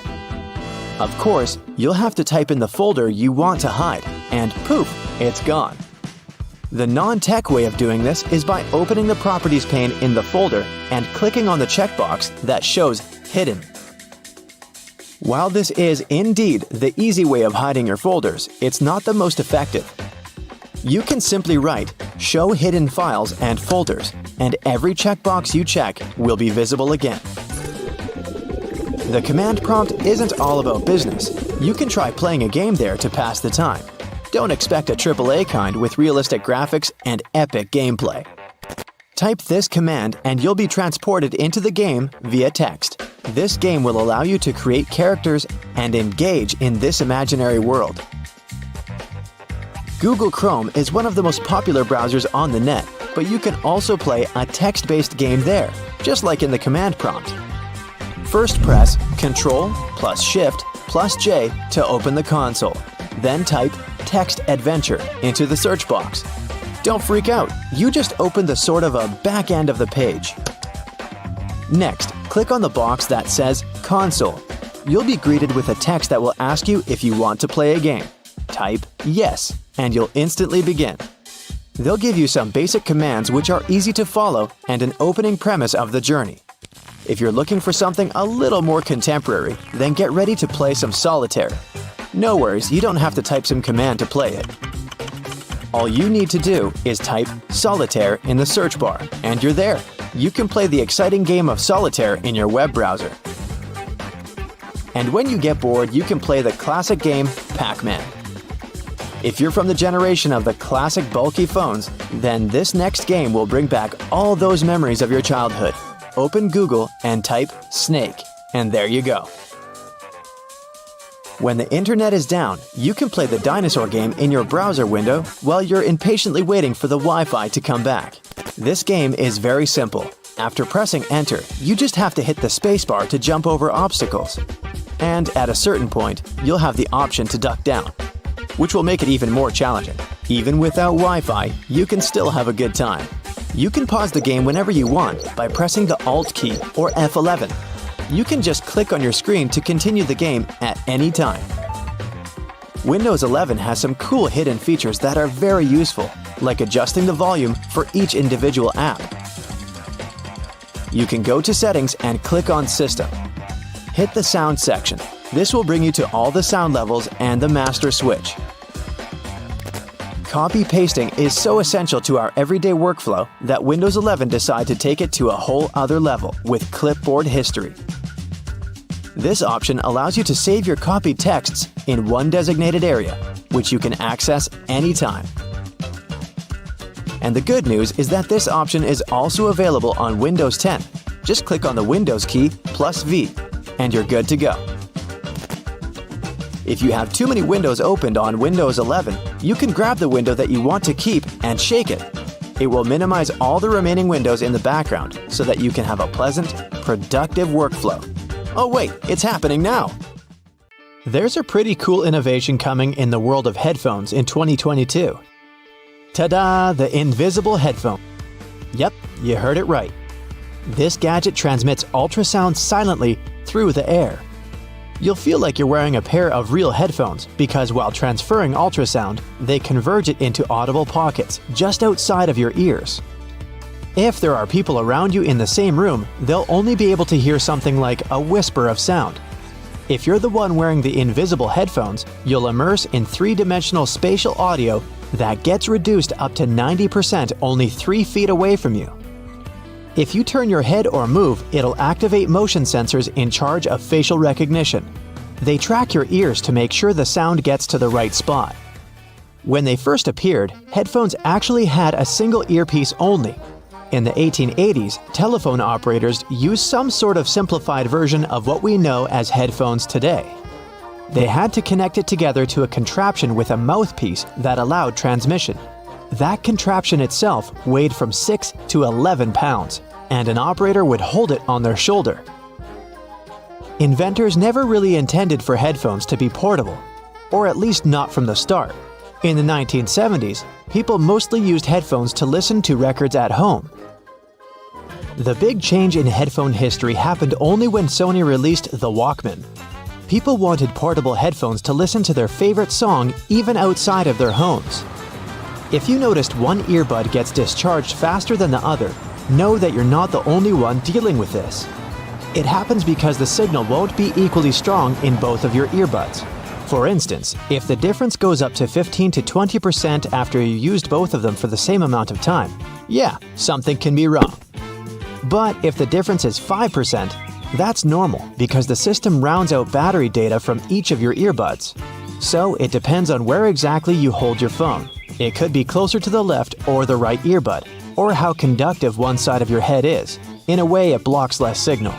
And generally, your earbuds have individual connections, so each will use energy on a slightly different level. If you use airplane mode while playing mobile games, you won't get ads popping up all the time in the middle of the game. Smart idea! When you turn off the sound on your smartphone, your battery will last longer. The vibration will also waste energy. You'll be able to charge your phone quicker if you use an outlet rather than a USB cable. Sure, it's great if you're in a car or somewhere outside with your laptop available, but you'll definitely have to wait longer. Enter #31# and your phone number if you want to hide it. That way, when you're calling a friend, they won't be able to see who's calling. This way, you'll be able to hide your number only during the current call. When you want to hand your phone to a friend, but at the same time keep all of your messages and the rest of your personal data confidential, go with guest mode. Use 2 fingers to swipe down from the top and go to the user icon on the upper right. You'll see the Add Guest icon.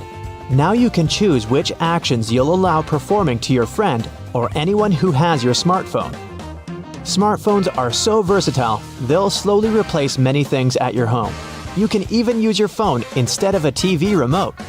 There are apps that allow you to connect the TV through Bluetooth or Wi-Fi. Do you ever have to read articles on Wikipedia on a really complicated topic, like how your phone or some other gadgets function? You can translate them into regular human language by choosing the Simple English version. This will get you to an article that's much easier to read and understand.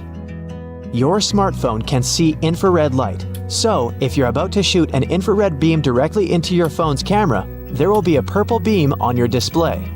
This happens because most sensors on digital cameras can sense light frequencies our eyes aren't able to pick up. Wireless chargers are convenient to carry around. Plus, admit it, they look cool. But if your battery is low and you need your phone charged as soon as possible, they aren't as effective and fast as conventional ones.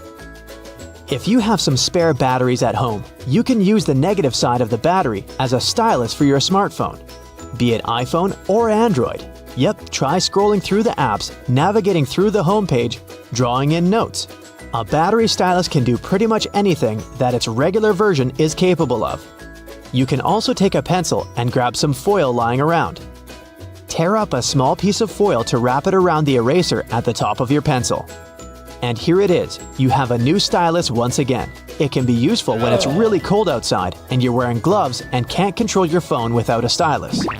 The iPad came to the market years after the iPhone had already set the world on fire. But the tablet was the original project the company was working on before the idea of applying such a system to a phone. When you want to edit your home screen, you'll probably grab an app icon and move it wherever you want, right? Then you'll grab another app and move it over, and another one, and so on. It's way more effective to just grab an app and then tap on the rest of the apps you want to move. Then you move it, place it where you want it to be, and everything's done. Even Face ID can't guarantee no one will unlock your phone without your permission.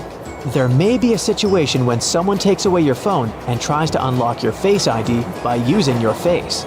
If that happens, just say, "Hey Siri, whose phone is this?" Your phone is going to immediately freeze up, so a person holding it will have to use the password to unlock it. If you'd like your iPhone to be a bit louder, go to Settings, then Music. Under EQ, you'll see the option called Late Night. This will make loud sounds quiet, and at the same time, amplify quiet sounds so your phone will have much better sound. If you have AirPods and you lost one, you can track it down with Apple's Find My app. First, you need to make sure your AirPods are linked to your Apple ID. You need to set up the Find My app on your iPhone, and then you'll be able to check the last location of your beloved AirPods on a map. If you lose just one, you can prompt it to play a sound. That way, you can easily find it, at least as long as it's connected to your Bluetooth and is close to some other Apple devices of yours. Simply launch the Find My app, go to the Devices tab, and press the Play Sound option. To save battery life, keep just one bud in and swap them from time to time. If you're using AirPods a lot and your battery often runs low, you'll be able to charge one of them while you're using another. You can use your iPhone to check the status of the battery for both your AirPods and their charging case.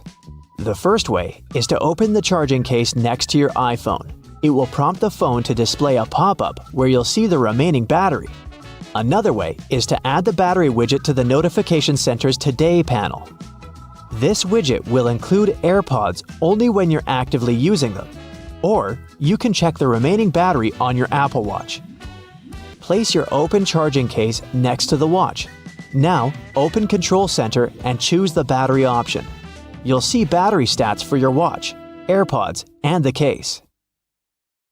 Siri can actually read some of your latest messages for you. It can do it through your AirPods. You can also use a quick voice command to reply to your messages.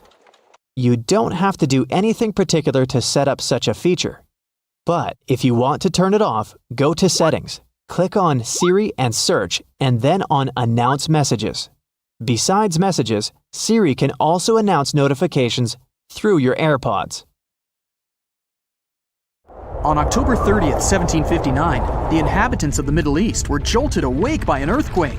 Cracks appeared in the walls of their homes, roofs began to crumble. People ran out of their homes and gathered in open areas. But because of strong shocks, they kept losing their footing and falling. A month later, there was another earthquake, but it turned out to be even stronger. Trees broke, houses collapsed, deep cracks appeared in the ground. The disaster lasted for 2 minutes. Oases, roads, and cities were destroyed. Incredibly, Baalbek's ancient buildings withstood earthquakes. Some historians state that this majestic and mysterious place was built during the Roman Empire, but many researchers disagree. Whatever the truth is, the city is one of the main archaeological phenomena of humankind. The most amazing building of Baalbek is the Temple of Jupiter. The inhabitants of the Roman Empire believed that Jupiter held power over lightning and thunder. The building looked like a platform with 54 columns. A massive roof rested on these columns. Today, you can only see 6 70-foot-high columns. Each of them consists of 3 sections and resembles a pencil. The cores of these pencils were made of lead. This made the columns exceptionally strong. Each of these pieces of stone weighed an incredible 80 tons. That's the weight of 35 Ford Explorer SUVs. Look, this is the largest block in the Great Pyramid of Giza. But compared to the blocks from Baalbek, it doesn't even look that impressive. The foundation under the Temple of Jupiter was preserved. That's how specialists figured out it consisted of about 25 monolithic stones, weighing 450 tons each. It means that the blocks from Baalbek weigh almost 4 times more than the blocks from Egypt. There are 3 more enormous limestone blocks in the foundation. They weigh 800 tons each. This is more than twice the weight of a Boeing 747 plane. Ancient builders must have had a hard time carving such giants from a piece of stone. And after that, they also had to pull them to the construction site and lift them to a significant height. Repeating these logistics would probably turn out to be a nightmare for present-day builders. To do this amount of work, they would need modern equipment. But Baalbek's constructors didn't have trucks, cranes with circular saws, or electricity. How did the builders of the past manage to do this? Scientists have a theory that includes ropes, winches, and lever systems. Naturally, the engineers of the past made all the gadgets from wood. Around 3,000 feet away from the ruins of the temple complex, there's a quarry. Archaeologists suppose that's where the stones for the construction were cut. They found a block of limestone there. It seemed to be too large, even for this incredible place. The monolith got called the Stone of the South. It was 65 feet long and 13 feet wide. The ancient builders didn't have time to completely separate it from its mother rock. A group of scientists from Austria estimated that this piece of limestone weighed more than 1,000 tons. That's like 3 Boeing aircraft or 160 African elephants. There was another surprise awaiting the archaeologists near the Stone of the South. It was the second monolith that weighed more than 1,200 tons. But the ancient builders didn't stop at that. They continued to work. In 2014, in the same quarry, German archaeologists unearthed a block that weighed 1,650 tons. No one has figured out yet why people of the past needed a piece of stone that weighed as much as 125 school buses. It's also unclear how they were going to move this giant and why they didn't finish the job. In any case, this third monolith is the largest processed piece of stone in human history. There are more questions than answers. Some researchers believe, others don't think so, but are eager to understand how the builders managed to move those stones. There's a huge number of ancient buildings and artifacts on the planet. Lots of them make researchers scratch their heads. Near the Pyramid of Djoser in Egypt, archaeologists have found a network of tunnels. This place is called Serapeum. It contains 24 sarcophagi weighing from 70 to 100 tons. The giant boxes are carved from a single piece of granite and covered with heavy lids. The sarcophagi are perfectly symmetrical. To the touch, their walls are as smooth as glass. Even with the current level of technology, this is very difficult to do. But the ancient Egyptians managed this feat. The Lycurgus cup is a priceless artifact and example of ancient nanotechnology. It's made of glass that can change its color. If you put a source of light in front of the cup, it turns green. If the light is behind the added to the glass matrix. Thanks to this, you can observe a color change called dichroism. Interestingly, the gold and silver were grounded into a fine dust. It's almost impossible to do this by accident. Most likely, the ancient experts knew for sure what they were doing. Bolivia has a curious place called Puma Punku. It looks as if an ancient giant played there with an enormous construction set. And after the game, they forgot to put the pieces back into the box. But there are no giants, and the huge stone blocks were carved by ancient builders over 1,500 years ago. Some of the rocks weigh 100 tons. The blocks were brought to an altitude of almost 13,000 feet above sea level from the quarry 60 miles away from the construction site. There's no forest in that area. This means the builders couldn't use trees to make wooden rollers. The monument belongs to the Inca civilization. Scientists are sure they didn't know anything about wheels. In 1992, the inhabitants of a Chinese village decided to drain a pond. Their ancestors had been using it to wash clothes and catch fish for hundreds of years. They kept pumping the water out for 17 days. At the bottom of the reservoir, they made an unexpected discovery. The villagers saw an entrance to a cave going down to a depth of 100 feet. The incredible find was named the Longyu Caves. Unknown builders carved out 320,000 square feet of galleries. There are separate rooms, bridges, pools, and columns that support the ceiling. The walls of the cave are covered with strange carved lines and patterns. Scientists haven't found any information about who built the caves and why they did it. The construction technology also remains a mystery. Antonio Stradivari lived in Italy in the 18th century. He created musical instruments. More than 600 of his works have survived to this day. 500 of them are violins. One of the instruments was sold at auction for $16 million. The violins made by this master sound clear and deep. Researchers can't understand why Stradivarius instruments produce such unique sounds. Perhaps it's all about the varnish the master used to cover the violins. The answer may also lie in the wood the instruments are made of. In those days, Europe had a cold climate. Because of this, the wood became denser, and the instruments made of it sounded especially pleasing to the ear. In the Indian city of Delhi, there's a 23-foot high pole. It weighs 6.5 tons and is made of 98% wrought iron. The 1,600-year-old pillar has no signs of rust or decay. Scientists believe that the monument is so well preserved thanks to the dry weather and the chemical composition of the metal. It might be resistant to corrosion. And still, researchers don't know how the blacksmiths managed to make an iron pillar that's not afraid of rust. It seems like a tough feat, even for modern metallurgists. The Al-Nasla rock is divided into two parts by a perfectly straight slit. Each boulder stands on a small pedestal. Some people believe this is the evidence of ancient laser technology. But geologists think the split happened due to the ground shifting or natural vibrations that occurred under the rock. This process led to the appearance of the crack. It had been deepening for thousands of years, and gradually, the natural monument took the form you can see today. If you've ever seen the second Terminator movie, you probably remember this guy, T-1000.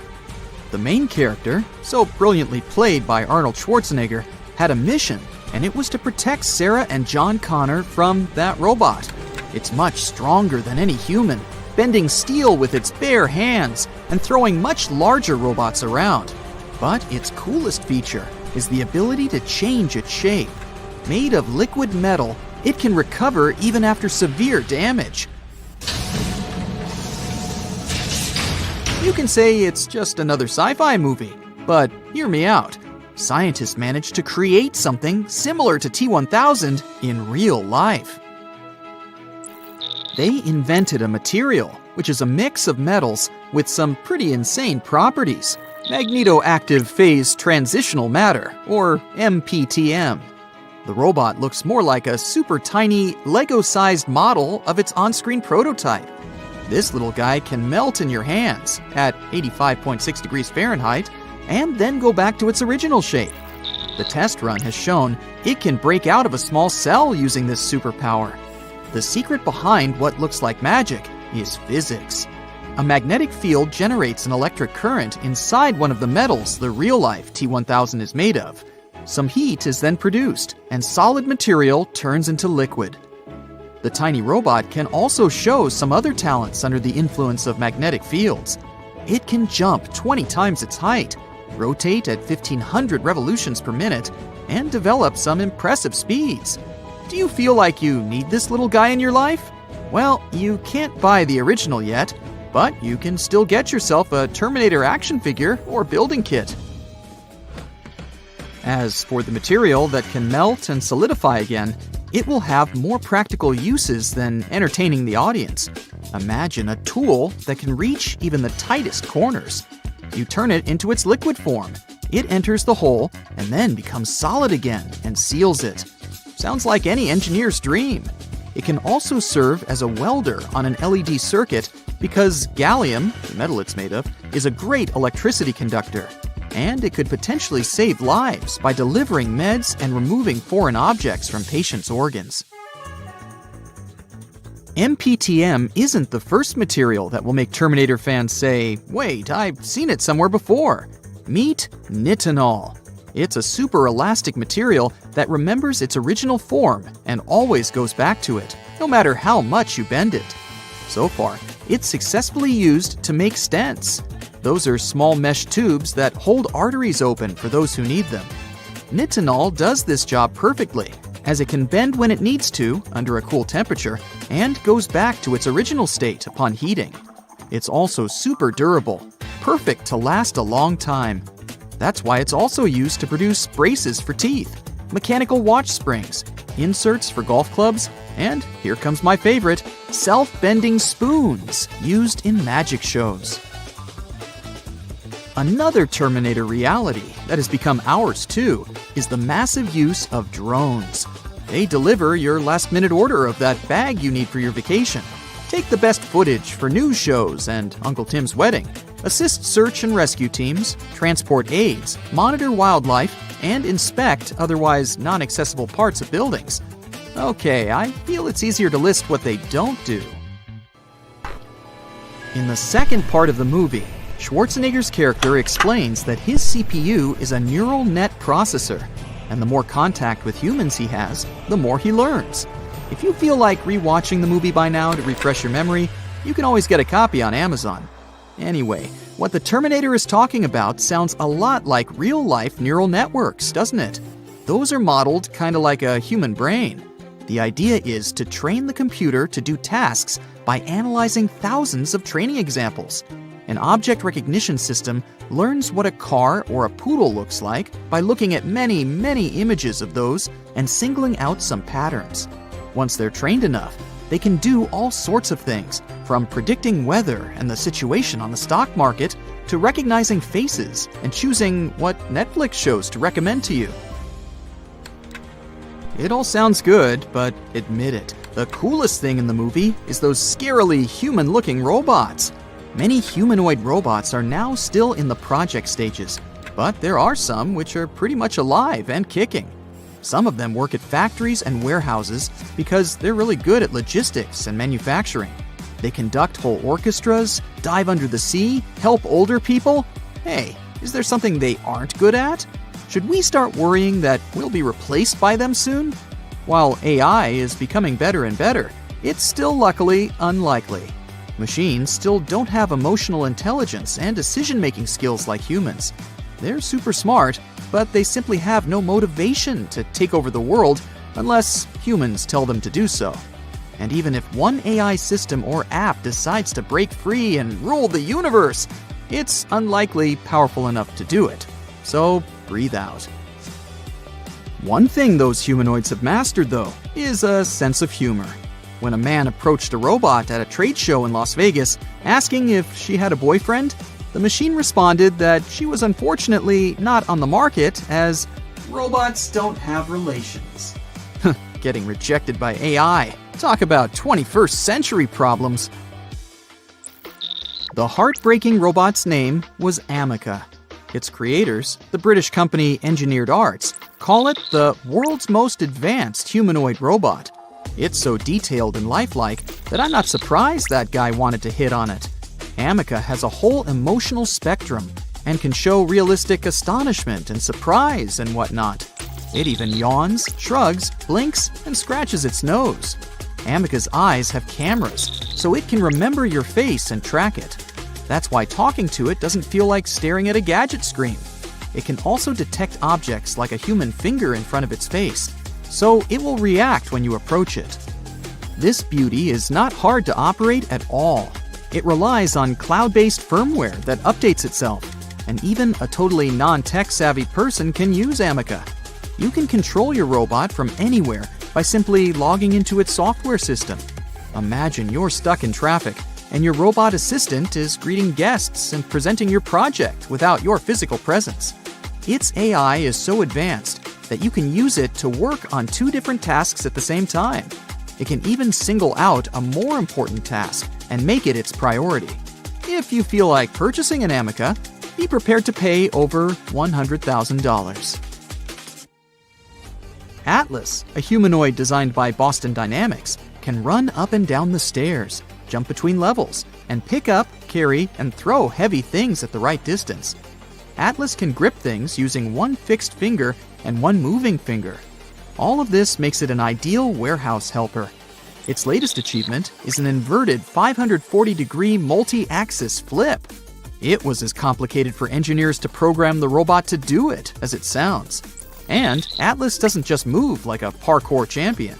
It can also plan the most efficient route to get from point A to point B, considering the surroundings. It also remembers when it makes a mistake or has to overcome some obstacle. It activates all of its components to maintain balance. Because all those components are 3D printed, Atlas isn't that heavy, just 196 pounds with a height of 4 feet 9 inches. Since this smart robotic guy is a research platform, you can't purchase it just yet. The engineers keep improving it, and maybe soon it will be able to walk out of the warehouse and start its own logistics company. And then you won't want to purchase Atlas, but could end up sending it your resume. The more bars you see on the screen of your gadget, the better the network quality is. In reality, the number of bars only indicates how strong the network is. It has nothing to do with the quality of the connection. For example, you can be right next to a cell tower, and there will be maximum network bars on the display. But if there are many users connected to the same network, the quality of the signal will be poor. Then your calls might drop, and your internet will be slower than usual.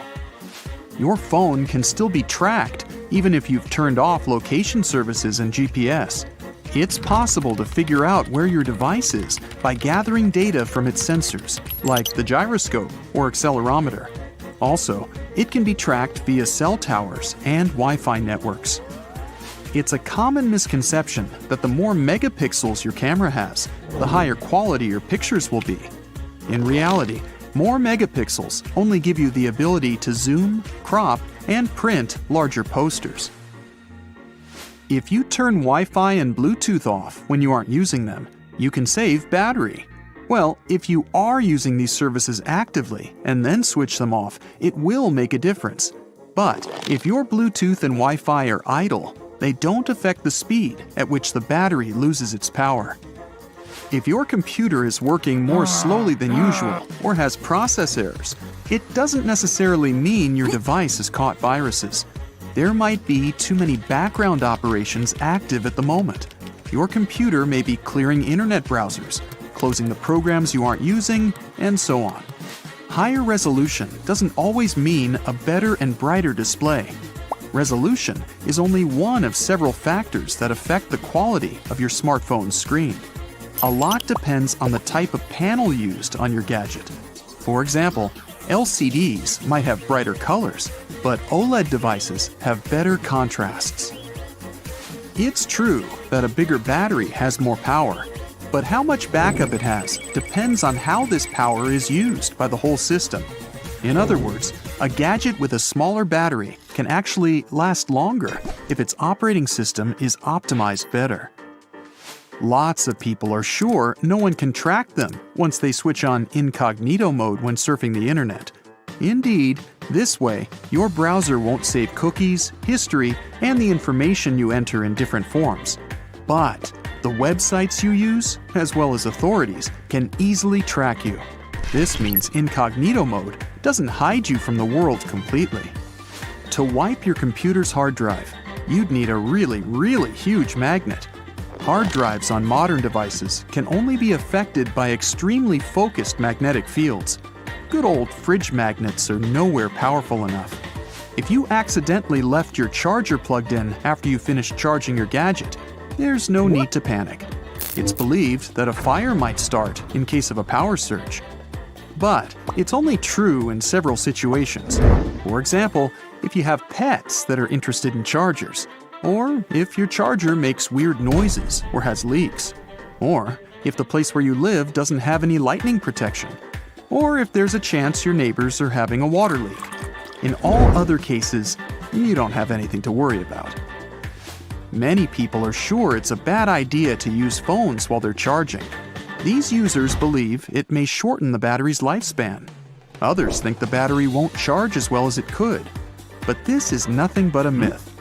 Even when you aren't using your gadget, it's still busy with different activities. For example, synchronizing data.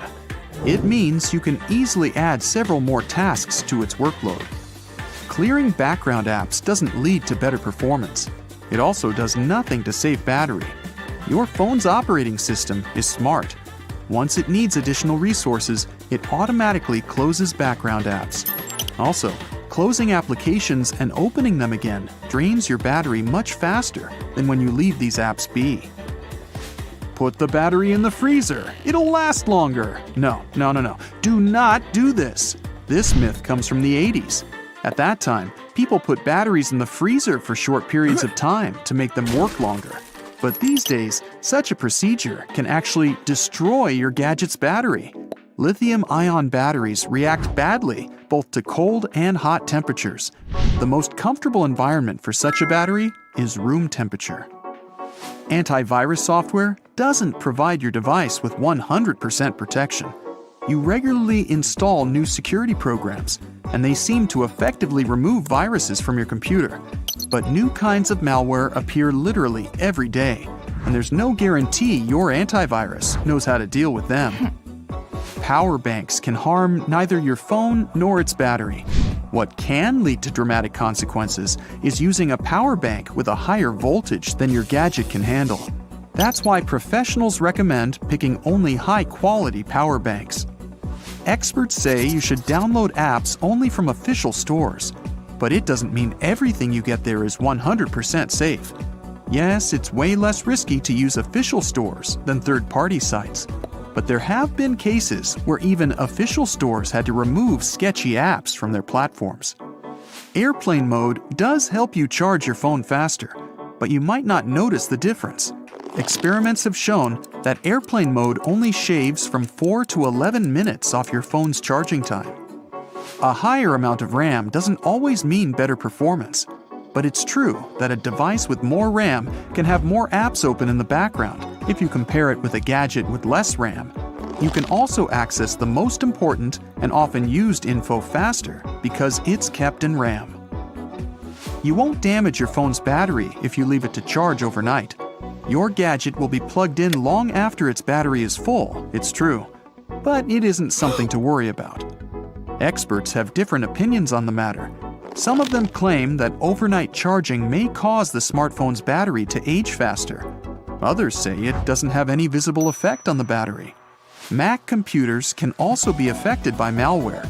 It's true that they aren't as vulnerable to viruses as other computers, but in some cases, their built-in security features aren't enough to save you from all kinds of risks. No study has ever proved that cell phones emit radiation that's bad for your body. The radiation we're talking about is the radio frequency one. It's much weaker than the ionizing radiation, a dose of which you get every time you have an X-ray. Third-party task managers do not prolong battery life or boost your phone's performance. The built-in system on your phone is already doing everything possible to make your gadget work as effectively as possible. As for the third-party managers, they can indeed control the apps you use, but they don't have any positive effect on the battery life. Emptying your trash or recycle bin on your computer doesn't mean you delete the files you don't need permanently. You only erase the links to the files. There's a chance someone will connect these chunks of information. Then, they'll be able to recover some files you thought didn't exist anymore. It's still a popular belief that you need to charge a newly bought phone to full before you use it for the first time. But phone batteries work best when they're charged up to 40 to 80%. And that's about as much charge as a smartphone you get from a store has. This means you can buy a phone and start using it right away. But if a new phone's battery indicator shows less than a 40% charge, you should probably take it back to the store. Such a low percentage might mean the battery is old. The belief that the larger a video or audio file is, the better quality it has, isn't always true. The size of a file depends not only on its quality, but also on the way it was compressed. Some people think the indicator is almost 0%. They won't work as well as they used to. But the truth is, lithium-ion batteries last the longest when they're half full. Plus, if you discharge such a battery completely for a long time, you can permanently damage it. Everyone was in awe when they saw the Tesla bot up and dancing on stage. The concept of the robot is to help out humans with everyday boring tasks, like buying groceries, cleaning your house, and mowing the lawn. It can also take on some challenging tasks, like fixing your car or preparing a meal. But on the flip side, you won't see it doing all the routine tasks all the time, since it's aware of what it's doing. Tesla cars have some of the best software in the world, with incredible AI technology for navigating and self-driving. Besides their fancy look, they don't emit toxic chemicals like regular cars. They're extremely fast and can connect to your phone and help you out with many tasks while you're on the road. They build the cars using state-of-the-art technology, and they're very durable. But Tesla is more than a car company. Technically, it's also a software company. The self-driving mechanism takes data from the real world in real time and uploads it to their servers. So when many Tesla cars are on the road, they're constantly updating the maps and intelligence for any Tesla out there to pick up this new info and apply it while self-driving. So if your Tesla is on self-driving mode and you run over a pothole, it'll save that incident for other Tesla users to warn them about it. The AI is good enough to follow routes and navigate through traffic.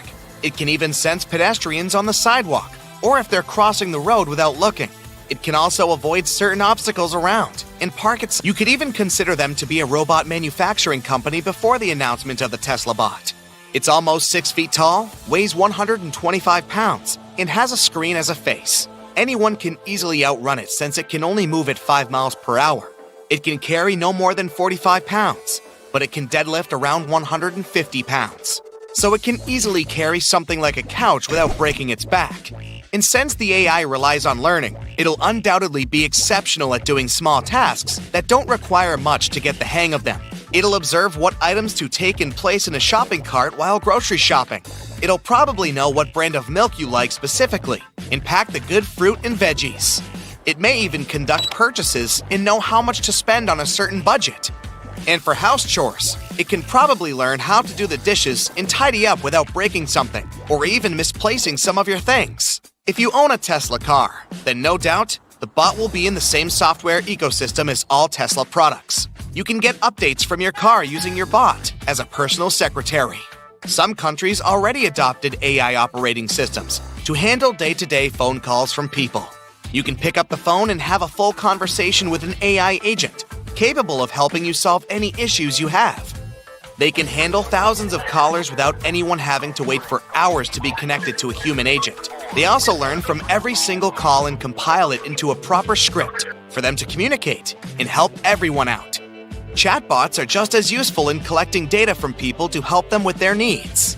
So the Tesla bot can learn what bothers you or what makes you happy or sad. You might be able to have a morning conversation with it like talking to a real person. And based on the AI learning systems, it can adapt certain gestures and movements similar to stuff humans do without realizing. Any investor hearing this would take out their wallet and throw so much money trying to make this reality. But there's plenty of loopholes in a humanoid learning robot. They can pose a threat to cybersecurity, since they can have access to all your personalized data and codes for your bank accounts or other important and delicate things. Some cyber criminals might want to modify the bot in a certain way to make it go faster or lift heavier objects. Giving the robot such strength might backfire and cause harm to anyone nearby. Even if the intention is good, the robot might respond in a different way, which will cause many scandals. Since much of Tesla's software relies on human behavior and the environment, fiddling with a robot to your personal needs can spell disaster. Elon Musk himself pictures humans merging with robots in the future, carving a path for our evolutionary descendants. In such a human-robot world, technology will be like the air we breathe. These bots could be the first ones to colonize Mars. After perfecting the bots to respond to humans and even make decisions, these robots can go on non-human expeditions and possibly be the first to land on other planets. SpaceX, which is another company founded by Musk, has been focused on bringing humans to the moon and then from there, sending them to the Red Planet. These bots can land on the moon without risking the lives of any human, and they'll already have the capability of handling themselves and get straight to work. Some bots could be specialized for certain tasks, like flying the rocket, engineering, or studying the ecosystem on Mars as scientists. Humans already had robot explorers roaming the surface and taking amazing images. But these robots can possibly do more and mimic what it's like for a human to walk on the surface of Mars before anyone lands there. They can record the sensations and send them back to Earth for us to observe and prepare for when humans arrive. They'll begin the construction of buildings for humans to live in and create an ecosystem. And by the time the construction is complete, humans would already be on the way to Mars to start a new life. The bots can walk in the open air and be the physical labor needed to build the foundations. These robots can even take control of imported machinery to excavate the ground. Proper vehicles designed for Mars can do things quicker than what we have at the moment. Technology will be so advanced by then that it may even seem like you're living on Earth. In an assembly line at a factory, the robots themselves aren't designed in human forms to operate the machines and assemble the pieces together. Rather, the robots are built to work on something specific. It wouldn't make sense to build a humanoid robot to drive a car and call it a self-driving car. They built the Tesla cars we know today. Same as having a humanoid robot operate the machines in a factory. The robot arms in the factories can do it perfectly. So the robots that would land on Mars will most likely be designed for certain tasks. A robot that's good at excavating will probably have a bulldozer appeal, but on different scales. Just like the robots that can fly to Mars will be specifically designed for flying. Tesla created a lot of buzz with the announcement of the bot. Even if nothing happens in the future, people are already talking about them and sharing articles and videos of that robot dancing. So, time travel is real. Actually, you're traveling through time right now. With every second of this video, you move 1 second into the future. But there's one person on Earth who has managed to time travel a little further into the future, 0.02 of a second. And that's not the limit. Meet Sergei Krikalev. He's an astronaut who spent 803 days, 9 hours, and 39 minutes on the International Space Station. That's the key to his time travel. The point is that for two objects, one standing still and the other moving, time flow is different. That is, if we take our planet as one object and the ISS as the other, time on Earth and on the ISS will go differently. But this is not enough to significantly affect time. We need to look at gravity. The larger the object, the stronger its gravitational force. For example, on the Moon, you can jump higher and lift heavier objects than on Earth because the Moon is light. But on Jupiter, you can barely stand on your feet because it's heavy and its gravity is many times stronger. Gravity bends space-time itself. Imagine a trampoline or a stretched sheet. As long as there's nothing on it, space-time is even, and time is the same at all points. But put a heavy object there, and you'll see a pit forming in it. Now imagine putting a heavy object like the planet Earth in the center of the sheet. It weighs 6 tons, plus another 21 zeros. It would bend our sheet so much that time would go differently in the center than in a place where space-time is flat. And the heavier the object, the greater the warp, and the slower time will go there. For example, near the Sun, time goes even slower than on our planet because it's more than 300,000 times heavier. Or take a black hole. Even a small one weighs tens or hundreds of times more than the Sun. And supermassive ones are millions and billions of times heavier. They will bend space-time so much that time near them practically stops. So, our hero, Sergei Krikalev, used this very method of time travel. He just wasn't at the very depth of this time-space vortex, but on the ISS. It's at a point in space-time where the curvature of the sheet isn't that strong. And time went a little faster for him than it does here. Just a little bit. And if you spend enough time there, gradually, you start to overtake the people here on Earth in time. Sergei could have gone much farther in time, but another law of physics prevented him from doing so. It's all about the unity of space and time. If you're standing, you're only moving in time. But if you run forward, you move both in time and space. The faster you run through space, the slower you move in time. The International Space Station travels around our planet at 4.7 miles per second. This speed slowed down Sergei's movement through time. So in more than 2 years on the ISS, he only traveled in time by 0.02 of a second. So here's a way that you can time travel. Seat your friend at a table and give them one watch. Put the other one on your arm and start running around the table. If you run fast and long enough, you'll notice how the time on your watch and your friends is different. Voila! You have traveled through time. But there are other ways to get to the future. For the first way, you need to get to a black hole. The closest one is just over 1,000 light years away from our solar system. You jump into your faster-than-light spaceship and arrive there. You need to fly as close as possible to its center, to the very edge of the event horizon. Space-time is so warped here that 1 second can be equal to weeks or even months on Earth. So just wait here for a few minutes. Now, turn the hyperdrives back on and fly away. Of course, you have to be careful here. Black holes are so heavy that nothing can escape their gravitational force. Even light, which is the fastest thing in the universe, can't escape a black hole's embrace. But that's no problem for you, and you're already on your home planet. Wow, it's been decades on Earth while you've been away. There are flying cars, robots, and holograms everywhere. Another option is traveling at the speed of light. You and your friend are standing on the starting line at the stadium, and each of you has a stopwatch. Press start, you run at the speed of light around the Earth a few times and finish. Stop the clock. The time with which you ran your sprint is less than that of your friend who is standing still. But there's a so-called twin paradox that scientists are still racking their brains over. It's all about what to take as a reference point. If the center of the coordinate system is a person standing still, and the other is running at the speed of light, then the runner's clock will lag after the run, because they were moving not only in time, but also in space, remember? But if you take the runner as the reference point, it was the static person who was in motion relative to them. And then the static person's clock would have to be behind. So as a result of the experiment, both guys' clocks, the runner and the static guy, would show the same time. This is the twin paradox. Another way to cheat the laws of physics and stop the flow of time is to get into the plank position. Then time just stops for you.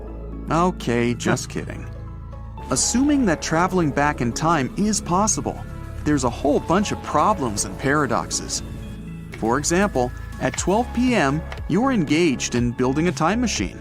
At 12:30, you finish building it. And then, at 1 p.m., you enter it for one purpose: to prevent you from building the time machine yourself. Then you go back in time at 12:20, when the time machine is almost finished, and break one of its details so that it can't be built to start with. But if your younger version couldn't build a time machine, then there's no way that you could get to the past either, right? Or what if you did build a time machine and went back in time to your father when he was on a date with your mom? You ruin their date and they break up. In this case, your birth would have been impossible. But if you hadn't been born, you would never have built a time machine and gone back in time to ruin your daddy's date. And then nothing would have interfered with your birth. Wow, things are getting a little too complicated. Okay, there are simpler ways to travel through time. For example, biological ones. I'm talking about freezing. If you freeze your body, you will move through time with the rest of the world, but you'll be asleep the whole time. And when you wake up, you'll be in the future.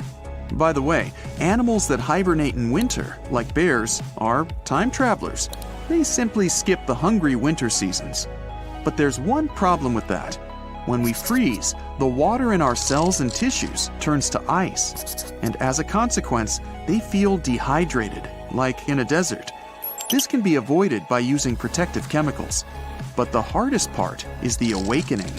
Our scientists can't safely unfreeze a living organism. So, for now, freezing your body is a one-way ticket. But we have hope that scientists of the future will find a way to avoid damaging cells and tissues. Then, they'll open refrigerators with people and wake up a whole bunch of time travelers. And that's a pretty expensive adventure. Freezing an entire body can cost $200,000 or more. But many people believe that time travel is already real, and some time travelers have been caught in photographs or camera footage. For example, this photo from 1941. There are men in suits and women in elegant hats, and among them, this guy in futuristic glasses and hoodie. Or this video, where you can see a woman in the background, talking on her cell phone. Wow, that was about a century ago, and back then, no one could imagine what a cell phone was. Well, these facts can be easily explained. The man in the photo is wearing glasses that were made back in 1920, and the t-shirt and hoodie also already existed at that time. And the woman talking on the cell phone is actually holding an acousticon in her hand. It's kind of a hearing aid, one of the first of its kind. So we can say one thing for sure: time travel remains just a dream for all people. Except Sergei Krikalev, who was able to trick the laws of physics and be 0.02 of a second ahead of all the people on Earth. Not only super cute, but super useful. Boston Dynamics builds doggy robots that are supposed to assist humans in the labor force in certain industries. The doggy bots are now undergoing testing in a pumped storage plant in Western Austria. They'll use them as inspection dogs that can sniff out potential trouble. No, not literally sniff, but use their high-end cameras that can detect any leaks with thermal vision. These robots perform perfectly in a controlled environment back at the workshop. How well they manage to work on their own will define the future of robots in the labor force. A control center 30 minutes away from it is running the company in Austria remotely and also operates 20 other plants. No humans are working in any of those facilities except for one person who drives out to make sure things are running smoothly. The robot's jobs include inspecting tasks that are coded by a software company called Energy Robotics. Boston Dynamics provided the hardware, aka robots. The Energy Robotics guys are writing the code to make these robots smart. The doggo bots should do perfectly fine on their own, as they have built-in navigation systems and obstacle avoidance. The codes they are working on can allow the dog to study the whole site and navigate through it without tumbling over and bumping its head all over the place. It will essentially tell the dog to make its way to a certain point with no problem, take a picture of something, and send it back to the operators. The cool thing is that these robots that Energy Robotics programmed aren't remote controlled. They're automatically programmed to do their tasks on their own. They're taught to do a task and repeat it throughout their day. The advantage of using these doggos is that they can usually stroll in toxic and radioactive environments whenever needed. They can also learn to detect if someone got injured or in an accident and alert the control center about it. The robot can work up to 12 hours doing inspections with intervening and rotating sensors in the joints that can determine how its weight is being distributed. If it feels like it's tipping forward, the program quickly tells it to find the right foot to keep balance. It has cameras on 4 sides to see where it can step. Boston Dynamics supplies an Xbox-inspired joystick. So, if you're a video game fan, then this robot is perfect for you. Boston Dynamics designs robots that let any buyer add extra modules for their business. For example, if you want to create a 3D model of a building from the inside, you can attach a sensor to the dog's back that can do the job for you. The facility in Austria isn't dangerous in any way, but just inconvenient for people to drive to, especially when the snowy season hits. Mountain roads get too risky or inaccessible. This facility and its walking paths were designed for humans to work there. That's why they need to bring in robots that can maneuver in human settings rather than get a specialized robot for a specific task. And this is the whole point of having robots working. They're supposed to be designed for their task. You won't see a humanoid working in a factory assembling some parts. They have robotic arms to do that. Boston Dynamics also houses Atlas, a humanoid that can outdo you in gymnastics. It can run, carry things, hop, dance, and even do backflips, because you can always use a backflipper at a warehouse, right? It's about 5 feet tall and weighs around 190 pounds. It's battery-powered and has an impressive set of hydraulics to keep itself balanced.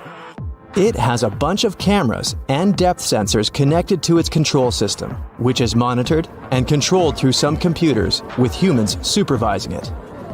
Looking at their workshop, You'd think it's some sort of a parkour gym, but it's all there to train the robot to navigate through tough obstacles. In addition to backflips, the robot can jump from platform to platform.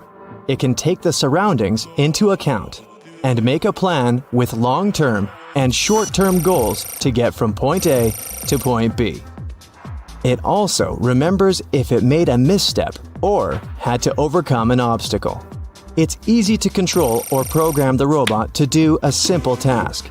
But the main challenge for them is to get them to do multiple complex tasks at the same time and repeat them.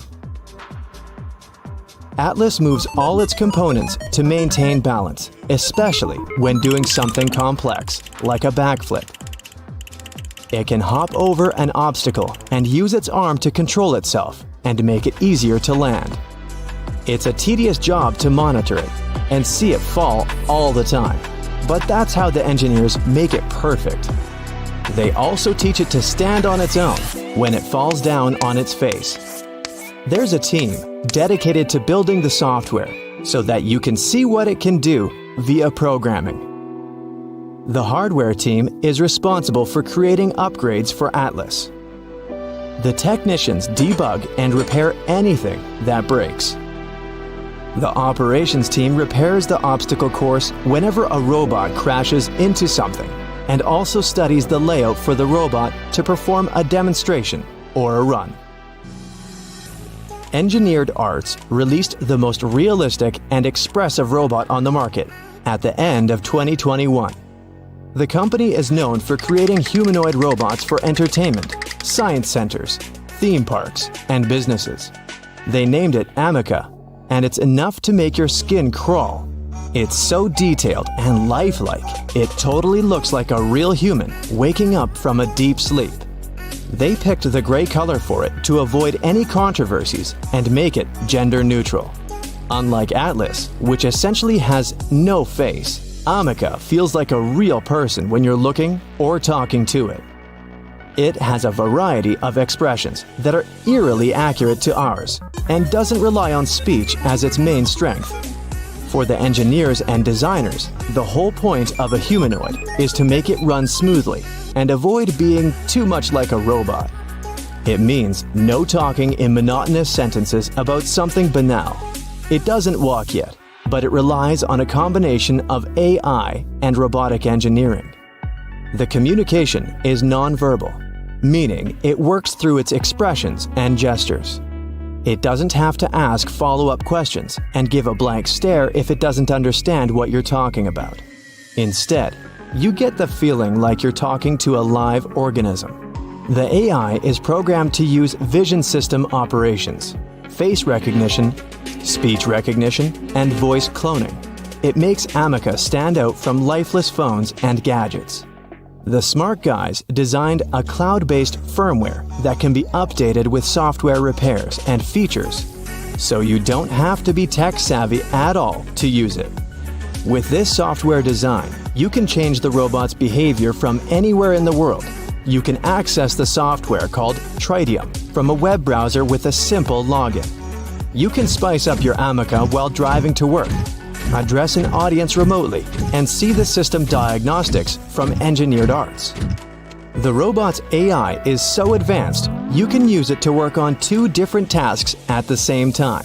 It will even understand which task is more important and which one can wait.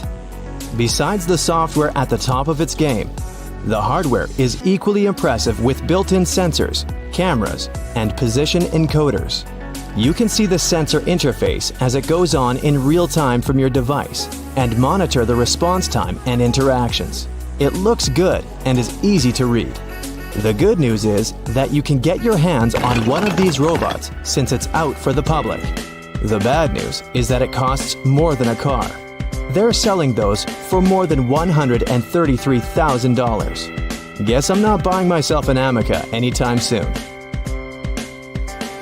You know that weird feeling when your eyes are seeing one thing, but your body feels something different? Yeah, that's motion sickness. Turns out 8 out of 10 people feel it pretty bad.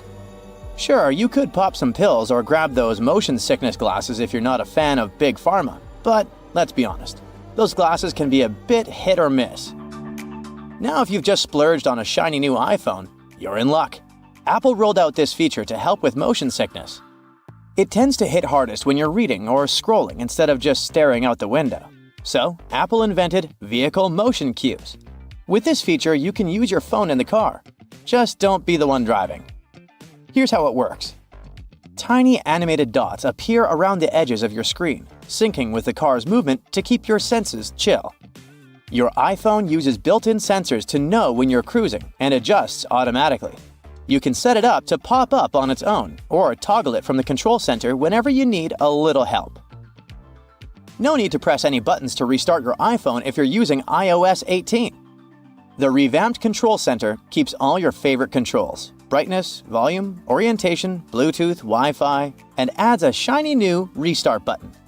Just swipe down from the top right corner of your screen and press and hold that new power button. Don't just tap it. Think of it like a game of hold the button until something cool happens. After a second, the power off slider will pop up. When you're ready to bring your iPhone back to life, just hold down the side button. Easy peasy. It's like magic, but without the rabbits. The iPhone flashlight just got a major glow up. With iOS 18, not only can you adjust the brightness, but now you can also tweak the beam width. If you got a compatible model, that is. Turn on your flashlight through the lock screen or control center, and you'll see a fresh user interface pop up in the dynamic island. Swipe up and down to play with the brightness, and swipe left and right to change the beam width. And if you want to turn it off, just tap anywhere in the dynamic island. Next time you're throwing a party at your place, you'll see there will be people asking you to give them the password for Wi-Fi. You can make it all easier by creating a QR code for everyone who might need to use your network. Got some friends over and want to share your Wi-Fi without the hassle? Even if the person scanning the QR code isn't in your contacts, it's not a problem. This works like a charm for those outside your digital circle. You can even share your Wi-Fi with your Android friends this way. To create a code, just open a new Passwords app. Head to the Wi-Fi section, tap on your network, and hit Show Network QR Code. Have your friends scan it with their cameras, and boom, they're online. If your home screen starts to look like a digital junk drawer, iOS 18 got you covered. You can now ditch those app labels below the icons if you're confident you can recognize your apps just by their thumbnails. To give your home screen a cleaner look, just press and hold a blank spot until everything starts wobbling. Yes, you're in jiggle mode. Then, tap on Edit. Customize. At the bottom, select the large option to make your icons bigger. All done. There's one more makeover iOS 18 finally gives the setting menu. You don't need to scroll through a bunch of system and third-party apps crammed at the bottom. They've all been neatly tucked away under an Apps menu, clean and tidy. Now, when you dive into the main menus, you'll see a little description at the top to guide you. For instance, open the General menu, and you'll get a quick heads up. Manage your overall setup and preferences for iPhone, like software updates, device language, CarPlay, AirDrop, and more. You'll find similar summaries in other sections too, like accessibility and privacy and security. For iOS 18, there's also a smart dialer, making it easier to find your contacts.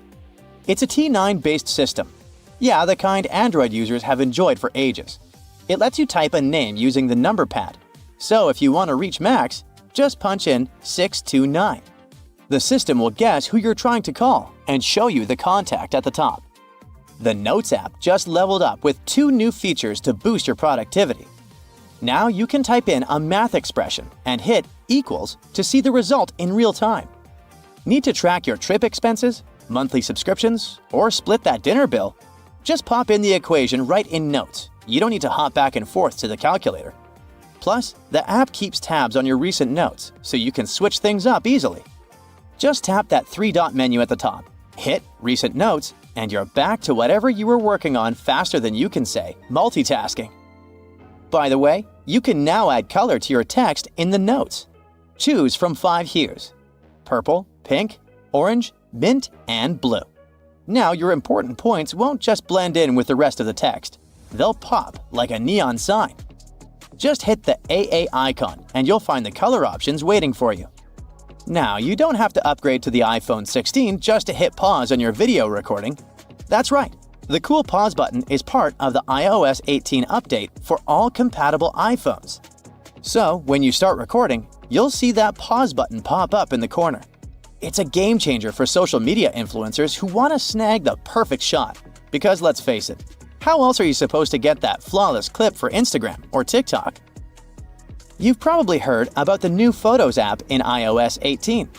It's got this cool collections feature that organizes your photos by themes like recent days, pinned collections, trips, memories, and people and pets. If you want to tweak things a bit, just scroll down to the bottom of the app and hit Customize. You can remove, reorder, or add sections to make it just how you like it. It's like rearranging your sock drawer, but way more fun. Apple has also revamped the Utilities menu, making it super easy to find all sorts of goodies like receipts, handwriting, illustrations, QR codes, and documents. Just open up the same Photos app, scroll down to the Utilities menu, pick a category, and boom! You've got the images you need in a flash. Later this year, Apple's rolling out one more cool new feature: eye tracking. It's like magic for people who need a little extra help. Imagine controlling your iPad or iPhone just with your eyes. Yep, the secret sauce is AI. Setting it up is a breeze thanks to the front camera, and don't sweat it about privacy. All your data stays on your device. No sneaky peeking from Apple. You'll be able to use eye tracking across all your favorite apps on iPadOS and iOS. With this nifty feature, you'll navigate apps and even activate stuff just by looking at it. That's right, swipe, tap, and hit buttons all with a glance. Music haptics is a new way for people who are deaf or hard of hearing to vibe with music on their iPhones. When you turn this feature on, the Taptic engine cranks out taps and vibrations that sync up with the music.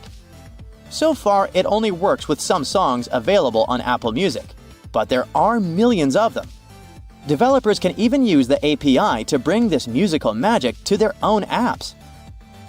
Vision OS is having new accessibility features this year too. First, there will be system-wide live captions. This means everyone, including those who are deaf or hard of hearing, can follow along with conversations and app audio. And for FaceTime users, live captions will make connecting with others even easier using their persona. Basically, it means you have a beauty filter right when you call. So a whirlwind of events is happening in the smartphone world right now. Samsung is releasing new phones that are going to be packed with novel AI functions. The company promises that the phones will be able to translate languages during calls, search for things by circling them in a picture, and even help you edit photos with Photoshop-like capabilities. This means two main things to us as consumers. We might be preparing to say goodbye to smartphones whatsoever. On the bright side, and we are, we'll get to experience cool new features and improvements in our phones. In 1994, the Motorola 888 was a hit, but it only gave you 15 minutes of talk time a month. Wow. Then Motorola came out with the Razr V3, thin, sleek, and packed with features like texting and games. Ooh. In 2007, Apple changed the world with their first iPhone. It wasn't just an upgrade, it completely flipped the script on how we see phones. It introduced a touchscreen. Before iPhone, most phones had physical buttons or keyboards.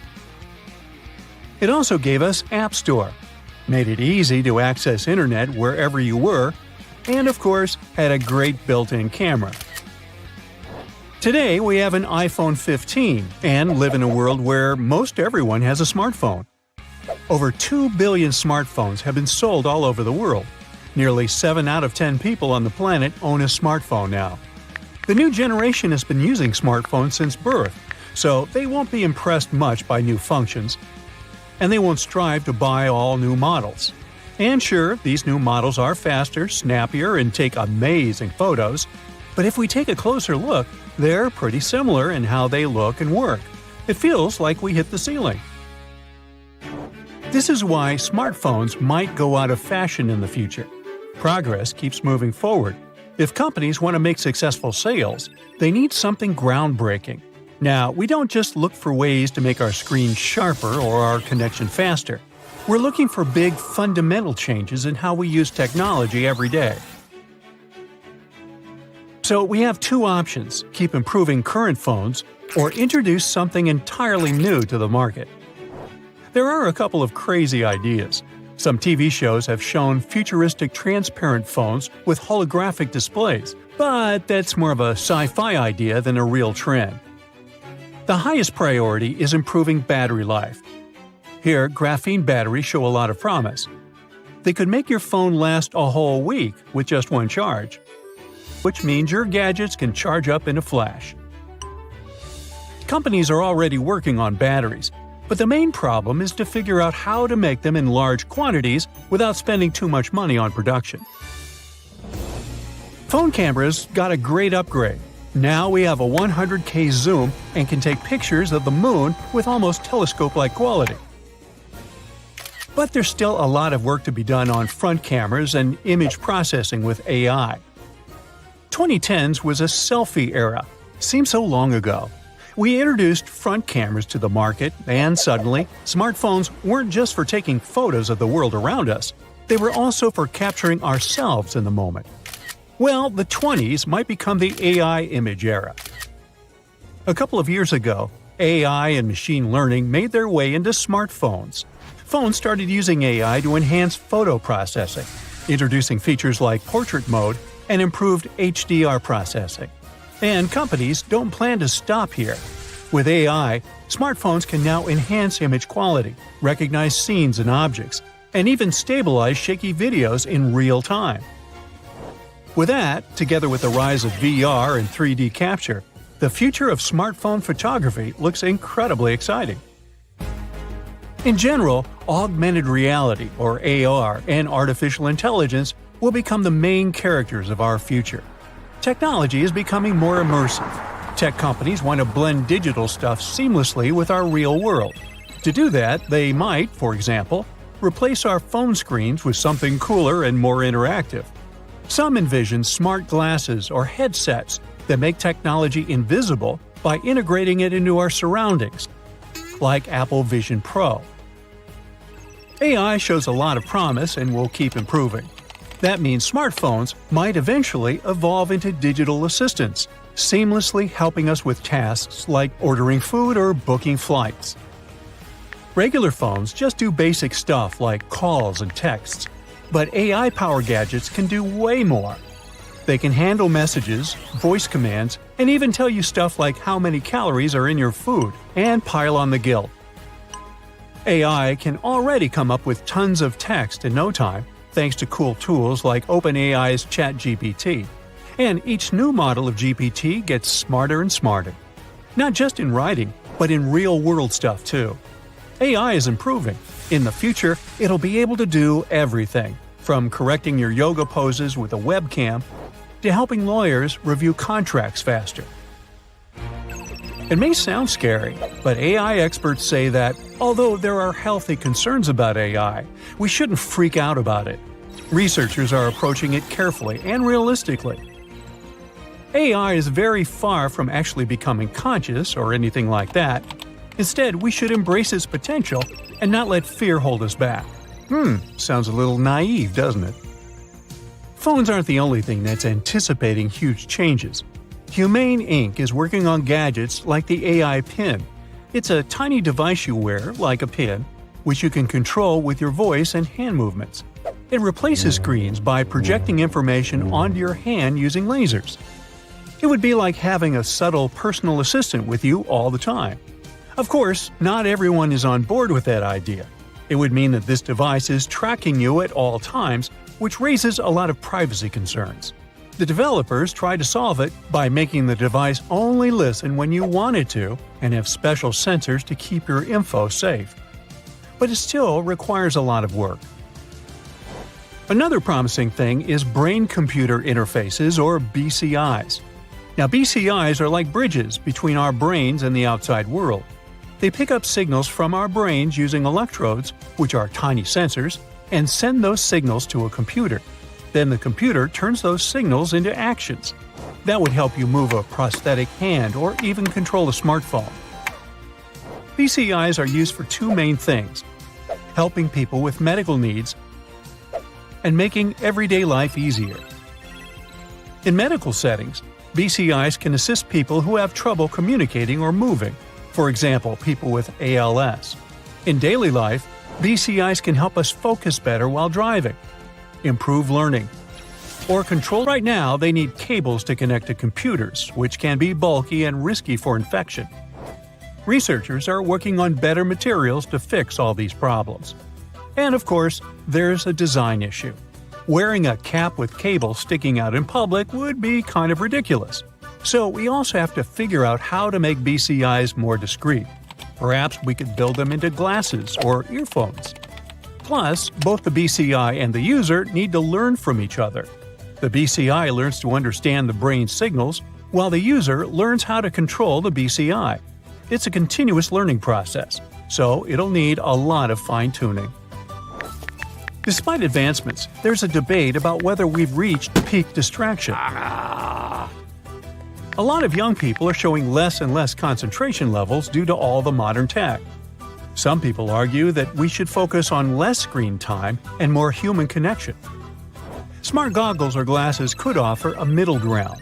They allow for distraction while integrating technology into daily life. Time will show whether we need to prioritize human connection or technological convenience. I think I vote for human connection. How about you?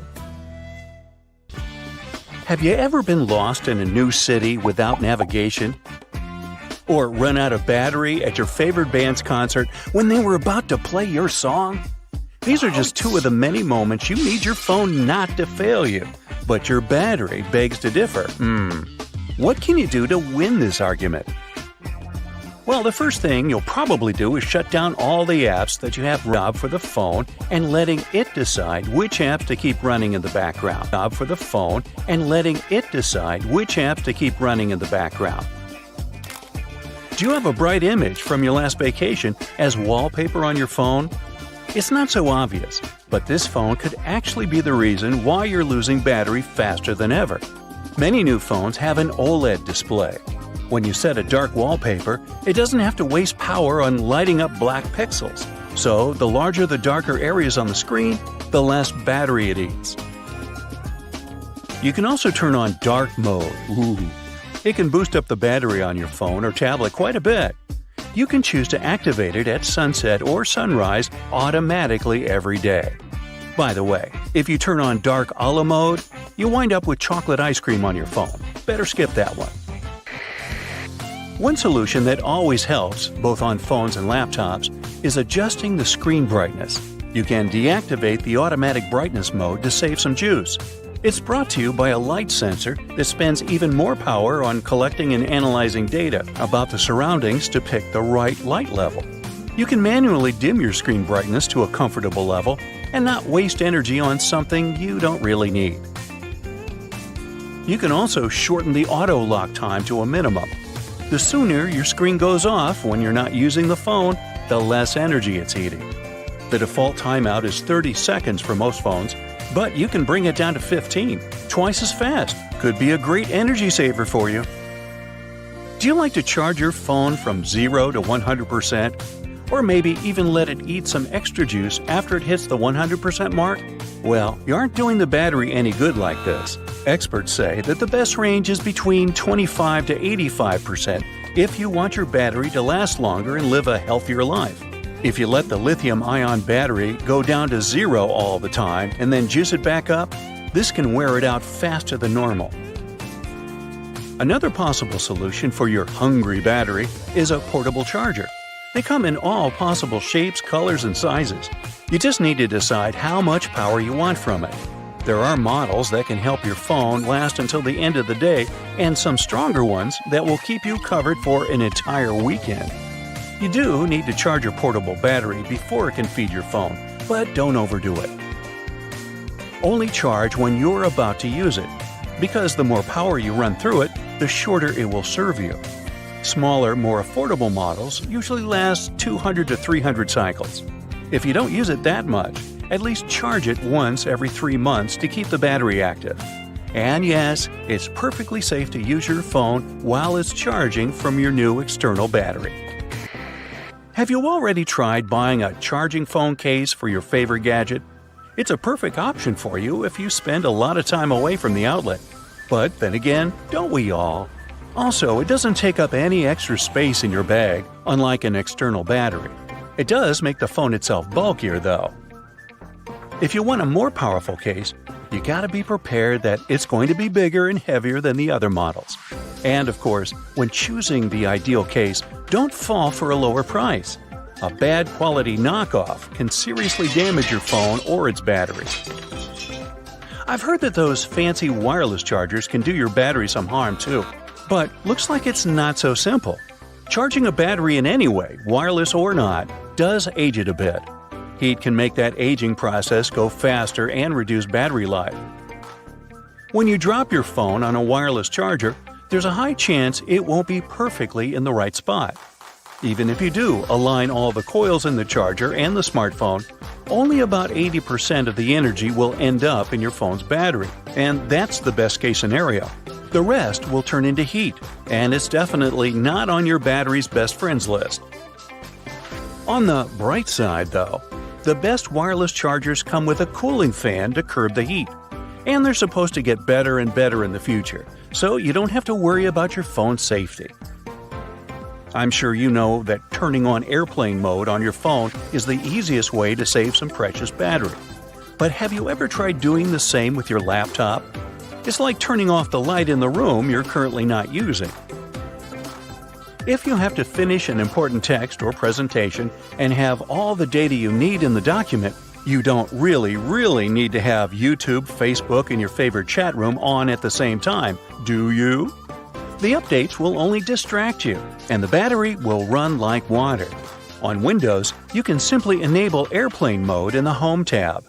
Macs don't have that function, but you can just turn off Wi-Fi, Bluetooth, and location services. It's kind of the same. Now, if switching on airplane mode is so great, turning the phone off completely should be even better, right? Not really. It won't do the trick, especially if you're planning to use it again in an hour or so. The whole switching on-off thing takes too much battery power. At some point, your phone screen just won't light up anymore because while you were trying to save energy, you've drained the battery completely. Now, is your operating system up to date? It's not just a marketing plot that manufacturers have invented. They actually do constantly improve the OS. The latest version will always have patches and fixes for all sorts of issues, including battery health. And newer operating systems work better with newer technologies. Most updates should download automatically, but if you see anything new when you check them manually, just grab it. Your phone will love it. When you install a new app, you often just agree to everything because you can't wait to try it out. Guilty as charged. So double check if you have accepted to receive push notifications or alerts from different apps. Only leave the ones you really need, like your work email. You can just disable the unnecessary ones in your settings. The battery section in your phone settings can give you some extra hints on how to save power. Check out which of the apps are the biggest energy eaters. Once you identify those bad boys, look through the settings for each of them. You can try disabling their background updates. Some apps, especially news and social media ones, refresh data without you even knowing or asking them to. But now you know. iPhones. We all love them, and we can't live without them. But did you know there are a lot of features that seem as though they're hidden in plain sight? Let's find out how you can use your iPhone to the max. First, the newest iPhones have this line at the bottom of the screen. It's for you to have multiple apps running, and if you need to quickly switch, just slide left or right on it and find the app you need. Here's an easy trick. You can take a screenshot on your iPhone by just tapping twice with your finger on the back of the phone. First, open up Settings, then go to Accessibility, Touch, Back Tap. You can apply it for various options, such as a screenshot, mute, home, lock screen, and many others. And you can choose from the same range of options to apply to your triple tap too. Let's test it out. Nice. Speaking of screenshots, have you ever been annoyed trying to scroll and screenshot long web pages? Well, now you can get it all with only one press. Take a screenshot of a web page as usual, and when you see a page icon in the lower left corner, tap it. Switch from screen to full page mode, tap Done, and now you can save the PDF to files. And here's a quick tip for taking more professional photos. You can go to Settings, then Camera, then Grid, to enable a grid that will appear when you take a photo. It can help you center your photos for better composition. By the way, your camera roll doesn't just store your lovely photos. Tap Select in the right upper corner, and then tap any photo you need.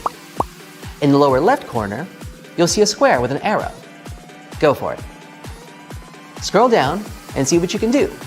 Add it to an album, duplicate it, or even hide it from prying eyes. Now, what if you're more into videos? You can massively improve your video quality with these simple steps. Go to Settings, Camera, Formats. Choose High Efficiency Camera Capture. Then go back to the menu, Record Video, and select 1080 60 frames per second, or whichever setting you prefer. What about music? To make your music sound better, go to Settings, Music, EQ, and select Late Night. Now you don't need those pricey headphones with noise cancellation. But of course, try out all the other settings too to see which one you like best. Here's a way to make your note drawings nice and smooth even if you don't have a stylus. As you finish your drawing, don't lift your finger yet and instead hold it for a second. The iPhone will automatically straighten those edges out. We live in a multilingual world, but translation apps can be a bit clunky for chatting with foreign friends. Well, not anymore. The new conversation mode in Translate can split the screen into two parts, detecting the language that's being spoken on one side of the screen and translating it to the other side. 11 languages are supported in total. And yeah, it perfectly works offline, so your conversations are sure to stay completely private. Speaking of communication, here's a couple nice tips for your Message app. First, you can make a shortcut for your email to save time typing it. Go to Settings, General, Keyboard, and then select Text Replacement. Tap the plus button and type your email. Make any shortcut, 2 question marks for example, and you're good to go. Notice you can make these kinds of shortcuts for any long phrase you want. Very efficient. But what if you're using foreign words and you want to be accurate with your spelling? Many letters have those hidden symbols that you're looking for. If you hold your finger on a letter, you'll see them. Now you can type in any exotic language, respecting all the characters. Let's say that you're in the middle of writing a long essay of a message, but accidentally delete the whole thing. What do? It's easy. Just shake your phone, and it'll activate the undo typing function. Now, if you want to protect your privacy, this one is for you. Let's go to Settings, Privacy, Location Services, scroll down, tap System Services, and choose Significant Locations. Normally it's set to On, which means your phone knows not only where you live, but also where you work, where your favorite supermarket is, and other places you visit frequently. If that makes you feel uncomfortable, just turn it off. There may be really few viruses for iPhones, but you're never fully protected from juice jacking. If you don't want to be the one whose data is accidentally leaked, public chargers are a no-go. Airport, cafe, public transport, none of them are 100% safe, especially a USB charger. Good old adapter won't ever let you down. One of the most frequent problems of all iPhone users is when you run out of memory. Sometimes, even if you delete the photos, there's still not enough space. Go to Settings, General, then iPhone Storage, and make sure that recently deleted photos are actually deleted. If not, press on Photos, and then Empty. The other most common problem we all face is battery life. External battery all the time. Here's a few simple suggestions to extend your iPhone's battery. First, to state the obvious, turn off background apps. When you open an app up but then swipe away from it, it's still running in the background, draining battery power. While you're on your home screen, just swipe up from the bottom and hold for a second like this. Then swipe each app up to turn it off completely. Another major source of battery drain is widgets, since they're always running as long as you have them activated. Reducing the number of passive widgets you're running can help extend your battery. Obviously, playing sounds uses up your iPhone's power, but even when you're on silent mode and vibration is on, the vibration setting can still drain quite a bit. You can go to Settings, then Sounds and Haptics to change the sound and vibration settings. For maximum longevity, put your phone on. You can also disable your hotspot, unless you're sharing cellular data. Wi-Fi doesn't have to be on 24/7 either. When it's active, your phone is constantly searching for hotspots to connect to. And you can keep your Bluetooth off whenever you aren't using a wireless headset. There's actually a menu you can go to get a more accurate view of your phone's battery. Go to Settings, then Battery, and you can see a full breakdown of your phone's power usage and which apps are using the most. Here's also where you can activate low power mode for those extreme cases when you just need to make that last 5% really count. Now we're living in the future! I hope you enjoyed these tips and found them useful. Thanks for watching. These public toilet cubicles don't look private for a reason. Huge gaps at the bottom were created to make you want to get out of there as soon as possible. Thanks to this design, there are almost no queues. You can use a plastic lid from soda cups as a coaster. It has the perfect shape to hold your drink and keep a table surface from getting wet. Don't turn the lid upside down, just put it on the table the same way it was on the cup. These small holes on some backpacks were designed to tie extra gear to them, so you can pass ropes through them and tie sneakers if you don't want to keep them inside your backpack or in your hands. This tiny dot next to the camera on your iPhone is a microphone. It helps to get good quality of sound while taking a video. You've just bought a new bottle of oil. You're taking off the lid and looking at this little cork you can tear off by pulling the loop. Take this thing out, but don't throw it in the trash. Put it back in an upside down position to control the pore's flow by pressing your fingers against it. Tiny ridges on the F and J keys on the keyboard will help your fingers navigate during touch typing. When your index fingers are on these ridges, you know exactly where the letters are. The brushes on the sides of the escalators are not for polishing your shoes, but for your safety. These nylon bristles prevent your laces and clothes from getting inside the escalator's gears. No, that wouldn't be good. Most door handles are made of brass. This type of metal is good for fighting microbes. Bacteria can't multiply that much on such surfaces.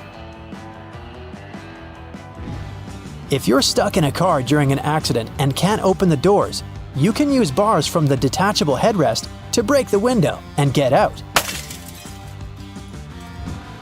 Remember those small plastic discs under the bottle lids? This little thing helps preserve vacuum inside bottles, keeping soda in a fizzy state. Tiny dots on padlocks next to the keyhole are designed to dry out the moisture if water gets inside the lock. Also, if the lock gets jammed or starts to rust, you can pour oil into it through this hole to fix the problem.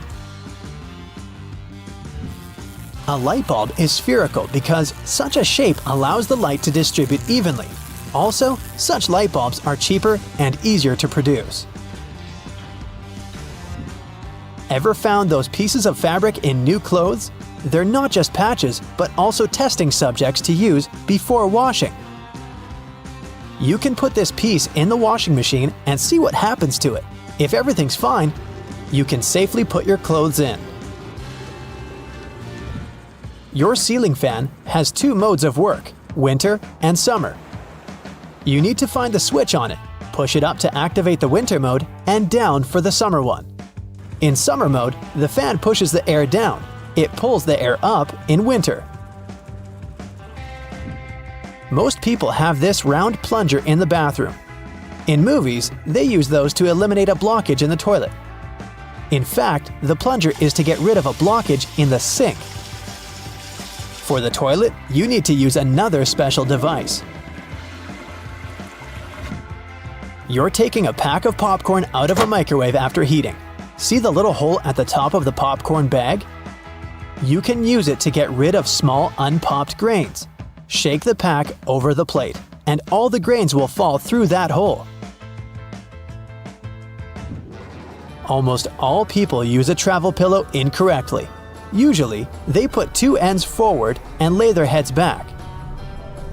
Try to turn the pillow on the other side. The arc should be under your chin, and the two ends should be directed back. Lay your head forward and your neck will feel way more comfortable in this position, and you'll get a good nap. Some mugs have a little groove at the outside of the bottom. It helps water flow out and prevents it from accumulating when the cup is in the dishwasher. Sunglasses were first invented not to protect your eyes from the sun. They used such glasses during Arctic expeditions. A huge amount of snow can blind you, just like a bright flash. To save their eyes, they came up with these unique glasses. Many pairs of kitchen scissors today have a serrated opening where the handles and blades meet. You can use this as a herb stripper to de-stem difficult herbs like thyme, rosemary, and chives. Saves you a lot of time trying to pick the leaves off by hand. And if you're short of a vase, you could present roses to your significant other this way. Just be careful where you're pointing the sharp end. The metal tab on soda cans can be flipped around. You can slip a straw in place so you don't have to hold it up to your mouth. Two flat prongs you see on standard plugs used in North and Central America make sense. But how about those little holes near the tips? They're not always there, but there's a good reason manufacturers put them on plugs. Thanks to these holes, the outlet grips the plug more firmly. This way, it doesn't fall out. There are small lined-up bumpers inside most outlets. They fit perfectly inside the holes on plugs. It's a win-win situation. The prongs are safe inside the outlet, but with enough force, you can still remove the plug. The second thing about the holes is that they allow you to wire electric power directly to the prongs. In this case, you don't even have to use an electrical outlet. Also, you can put a locking mechanism or a bar through the prongs. This way, no one will be able to plug the device into an outlet. Some pens have caps with holes in their tops. Those are put there as a safety measure. If someone accidentally swallows a cap while chewing on it, they'll still have some space to breathe. Airplane windows have little holes which might make you nervous when you see them, but they're actually extremely important, and a plane needs them to fly safely. These holes protect you from the difference in pressure outside and inside the cabin. Different numbers are often put on the sides of many cosmetic products. These numbers aren't picked randomly. They tell you how long your product will actually last. This way, you won't put it on your skin after it expires. Some ovens have a little drawer at the bottom. At first sight, it's perfect for storing pots, pans, and trays. A couple of extra points for creativity if you use it this way. But it's not the drawer's main purpose. It's designed to keep the food you've just cooked warm while you're waiting for lunch. When you take a box of aluminum foil, pay attention to the tabs on the sides. You can press them in and they'll keep the foil straight and prevent it from rolling. Hungry? It might be a good time for some Chinese food. But keep in mind the takeout container isn't only a good way to carry your food. Unfold it and you'll have a nice paper plate to properly enjoy your meal. The hole you might have noticed in the elevator door comes in handy when the elevator gets stuck. In this case, a mechanic needs to operate it manually. They have a special key that gets inserted in that very hole, which releases the doors. Most plastic bottle caps have a soft little disc inside. Pull it out and you'll be able to close your bottle, but if you don't have that soft part and turn your bottle upside down, the liquid may leak out. If you prefer to buy milk in plastic containers, you've probably seen big circles on their sides. These circles absorb the shock if you drop the milk jug on the floor. They also create some extra room for the jug to expand if needed. That's how you can see if the milk's turned bad without tasting it. Lots of erasers have two parts. Most people believe that the rougher end can be used to get rid of ink, but that's not quite true. The darker side, usually gray or blue, is there to erase pencil markings from grainy paper, like the one used by artists. And the pink side is supposed to erase stuff from more delicate paper. Let's say you want to eat some applesauce, but you don't have a spoon with you. Just take the lid, twist one of its ends to turn it into a handle, and make a scoop. Ta-da! Your little spoon is ready. Bon appétit! The most incredible technology for transporting things and people could be teleportation. Unfortunately, we won't see a teleportation machine in the near future. But we will be able to ride perfect self-driving cars with autopilots on the road and in the air.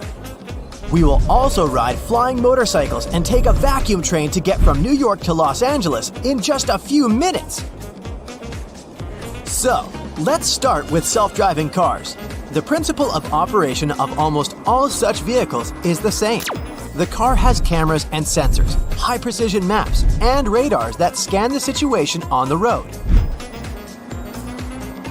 A common system unites such machines. Each of them knows where the others are, and this prevents accidents or traffic jams. Of course, today's cars with autopilot are not so impressive. Many people drive them. But imagine what will happen when all vehicles on Earth get united by a common artificial intelligence. People will forget about traffic jams forever. Computers will predict dangerous situations and prevent them. But what will people do on the road if they don't drive cars? The developers will focus on passenger entertainment. The car will be able to tell you the exact time of the trip. Do you need to arrive at noon sharp? Okay, the car may intentionally slow down or increase its speed. It will turn into a real electronic assistant. You can have a meeting, order food, and choose a movie with the help of voice control. The driver's seat has a mini movie theater, a game console, or a mini refrigerator. People who like to communicate with drivers will be able to speak with advanced artificial intelligence. But, of course, there will also be problems. The main one will be the excessive correctness of driving. Scientists and developers are working on humanizing machines. Here's an example. Let's say the car is driving along a busy street and notices a man standing by the road. The car's internal system quickly analyzes the situation and decides that the person is going to step onto the road. The only reaction of the computer is to pull over. The car is slowing down. Another car stops behind it. The first vehicle has created a dangerous situation and a traffic jam. And the man was not even going to cross the street. He was just standing there, waiting for his friend. To deal with this issue, the developers of some companies equipped their cars with a voice. That is, they taught them to honk. In a problematic situation, such a vehicle will press the horn like an angry driver. But the car can slow down if a bird flies by. No horn signal will save you here. On the one hand, the human factor is one of the main causes of road accidents. On the other, a person can analyze a situation much better and choose the right solution. It's unlikely that a machine on autopilot will stop to pick up a guy hitchhiking on the side of the road. Perhaps this guy has gotten into trouble and he urgently needs to leave that place. Or maybe he was bitten by a snake and he needs to go to a hospital. The computer can't know that, but a kind person behind the wheel will stop and offer help. Even if the world gets rid of traffic jams, people will strive for something more, whether on the road or in the air. Many engineers believe that autonomous flying taxis and buses are the future of transport. But gravity-powered flights will appear in the distant future. Such machines will work on the principle of a helicopter. They will be stylish small helicopters equipped with autopilot. Uber and other companies are investing in such technologies, and you might soon be able to use them. Let's say you're late for some event. You open the app and book the helicopter closest to you. Next, you go to the roof, where many aircraft are parked. Then your pilot takes you to the parking lot of your destination. And from there, you quickly reach the location you need. And imagine the same thing, but for many people at once. You arrive at a particular train station and get on a bus with wings. It takes off and follows a long route, taking you and other passengers to another city. And what if such giant buses could take you into space? Not only cars will have propellers, but also motorcycles. There are already hover bikes designed for one passenger. You put on a helmet and sit on a small device. In 2025, you will be able to buy such bikes for $50,000. Unlike flying cars, hover bikes cannot take off to a great height or accelerate to high speeds. But in the future, this technology will evolve. Air taxis and autopilot cars only work in the air or on smooth roads. But what if you need to cross an area with a mountainous landscape or swamps? For such off-road, each leg has knees and can bend.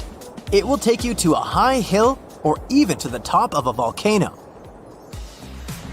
Soon, you won't need to go shopping because stores will come to you.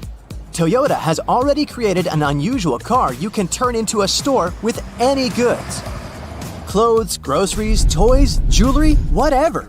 Such vehicles could improve delivery services and provide more comfort to people on trips. But the most incredible technology that will appear in the future is the Hyperloop. It's a train on an aerodynamic cushion. Imagine a capsule traveling at a speed of 760 miles per hour inside a vacuum tube. The interior resembles a spaceship capsule. You take your seat and fasten your seatbelt. Right now, you're accelerating to a speed that exceeds the speed of sound. But inside the cabin, you don't feel this speed. If you watch this train from the side, it will pass by you faster than you blink, and that's how it works. You know air hockey, right? The puck easily flies through the entire area because small holes all over the field release a thin layer of air. The puck doesn't touch the field itself, it levitates. There's no friction, so it just moves around the area. The Hyperloop works on a similar principle. But the air is coming from the capsule, not from the tube. Thus, a tiny distance appears between the capsule's walls and the tunnel. And with the help of an electric motor, the train is set in motion. Okay, we figured out the friction force, but what about air resistance? The fact is that at very high speeds, large objects can't move quickly if the air is very dense. The movement of a vacuum train resembles the work of pneumatic mail. The movement of a vacuum train resembles the work of pneumatic mail. This is when parcels pass through pipes installed in a building, and these parcels move through the pipes thanks to air compression. The Hyperloop should work using solar panels installed on the roof of the pipe. Elon Musk has long come up with this idea, but its development has some difficulties. The air gap between the tube and the capsule must always be the same. Any pipe must always be the same.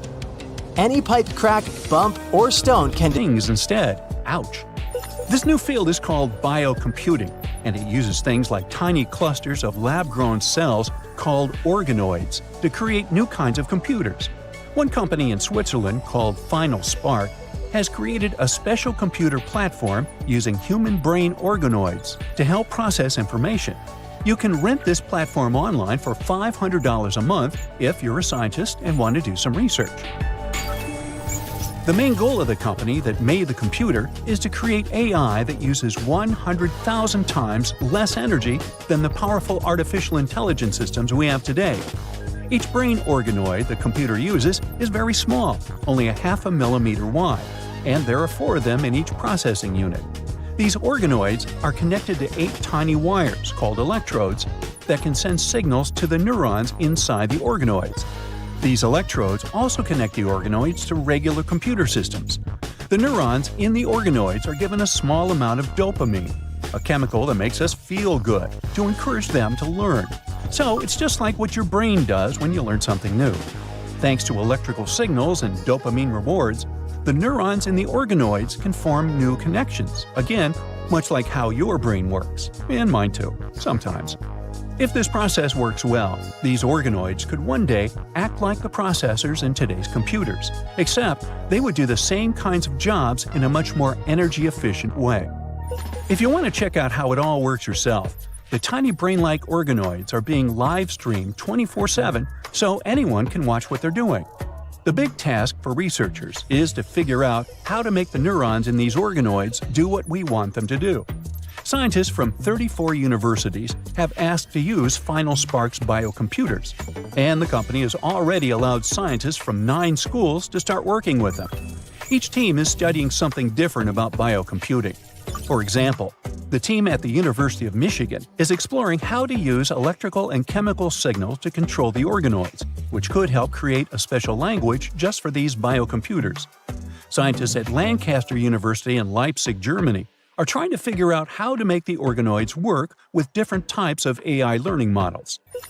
Organoid computers aren't as powerful as the regular silicon ones we use today. There isn't a standard technology to manufacture these tiny brain-like organoids yet. Also, since they're made of living cells, they don't live forever. Right now, Final Spark's organoids last about 100 days, which is a big improvement from the first experiments. They used to only live for a few hours. But the process of creating organoids has become much smoother. The lab currently has between 2,000 and 3,000 organoids. Now, Final Spark isn't the only company trying to find new alternatives to the usual silicon chips. The scientist in Spain studies another kind of biocomputing called cellular computing. It involves using specially modified living cells to create systems that can remember things, make decisions, and work like basic computers do today. The scientists believe that because cellular computers can react to changes in their environment, they could help fix damaged ecosystems.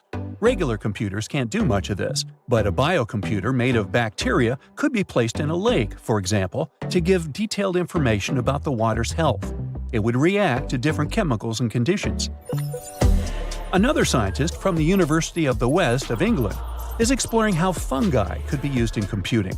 Fungi have long thread-like structures called mycelia that can send out tiny electrical signals similar to how our brain cells work. The scientist thinks that these fungal networks could be used to create a brain-like computer system that can learn, recognize patterns, and do other smart things. His team has already taught fungal networks to help computers do certain math problems. They believe that using fungi for computing could be better than using brain cells because it's easier, cheaper, more ethical, and works well with current technology.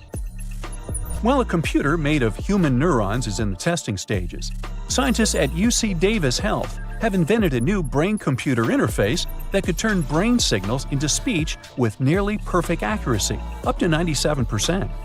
Scientists put special sensors in the brain of a man who had trouble speaking because of his health condition. When they turned on the system, the man could start sharing what he wanted to say within minutes. When someone with a similar condition wants to speak, the new device turns their brain signals into text that appears on a computer screen. The computer can then say the words out loud. To create this system, the team worked with a 45-year-old man who had a condition that made his arms and legs weak and his speech very difficult to understand, so he needed help to communicate. A doctor planted a special device into the patient's brain. He placed tiny sensors in a part of the brain that helps control speech. These sensors were designed to pick up signals from 256 spots in the brain. The device detects when the brain is trying to move muscles to talk. It listens to the brain signals and turns them into sounds like syllables, which then form the words the person is trying to say. This invention is just one example of the latest trend for computers to be part of the clothes we wear and even part of our bodies. We're making new prosthetic limbs that can do more than just help people grab things. They can also send a message back to the brain, telling them that something has been touched. This changes how we think about being human because it means that even a metal limb can connect to our brain like a real part of us. According to experts, computers of the future will mix together living things, physical objects, and digital technology. Things like 3D printing, biotechnology, robots that help people move, Smart devices that connect everything, self-driving cars, and different types of artificial intelligence will be even more widespread than they are now. Things are changing really fast, so it's hard to make predictions about the computer industry even as close as 2030. But experts agree that quantum computing, which brings the science of physics into computers, will be super important. Computers could become so tiny, they're going to be the size of an atom. Quantum computing is expected to make huge changes in how we use AI and machine learning and search through big data. It means we could get even better shopping suggestions and smarter tools for our home. In medicine, it could help discover new medicines faster and help people live longer, healthier lives. Quantum computing will also affect many industries like privacy, finance, healthcare, entertainment, and technology. It could change how we work, leading to new breakthroughs in robotics, better surgical tools, and improved digital tools for our jobs. It will also make technology better, as it should make supply chains more efficient, improve traffic management, help with financial planning, and streamline many different processes. For most of the time we've used computers, everything we do on them happens in 2D, meaning that it's flat, like looking at a picture or reading on a screen. Sometimes, special jobs like 3D modeling or design use 3D, but that's not common for most people. But now, we're starting to move from doing things in 2D to exploring 3D virtual worlds, where things look and feel more like they do in real life. VR gadgets are still pretty expensive and not available to everyone, but big companies are working on extended reality headsets, and this tech will likely become more and more widespread. If you're noticing that your computer is getting slower as time goes by, try checking its temporary cache.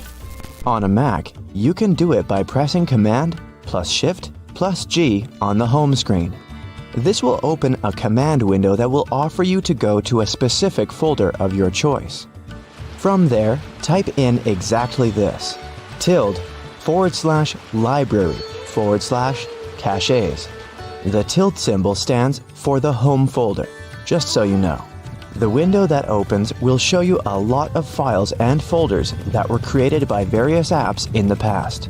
Check the size of the folder that contains them. If it's less than 1 GB, you can safely leave it be.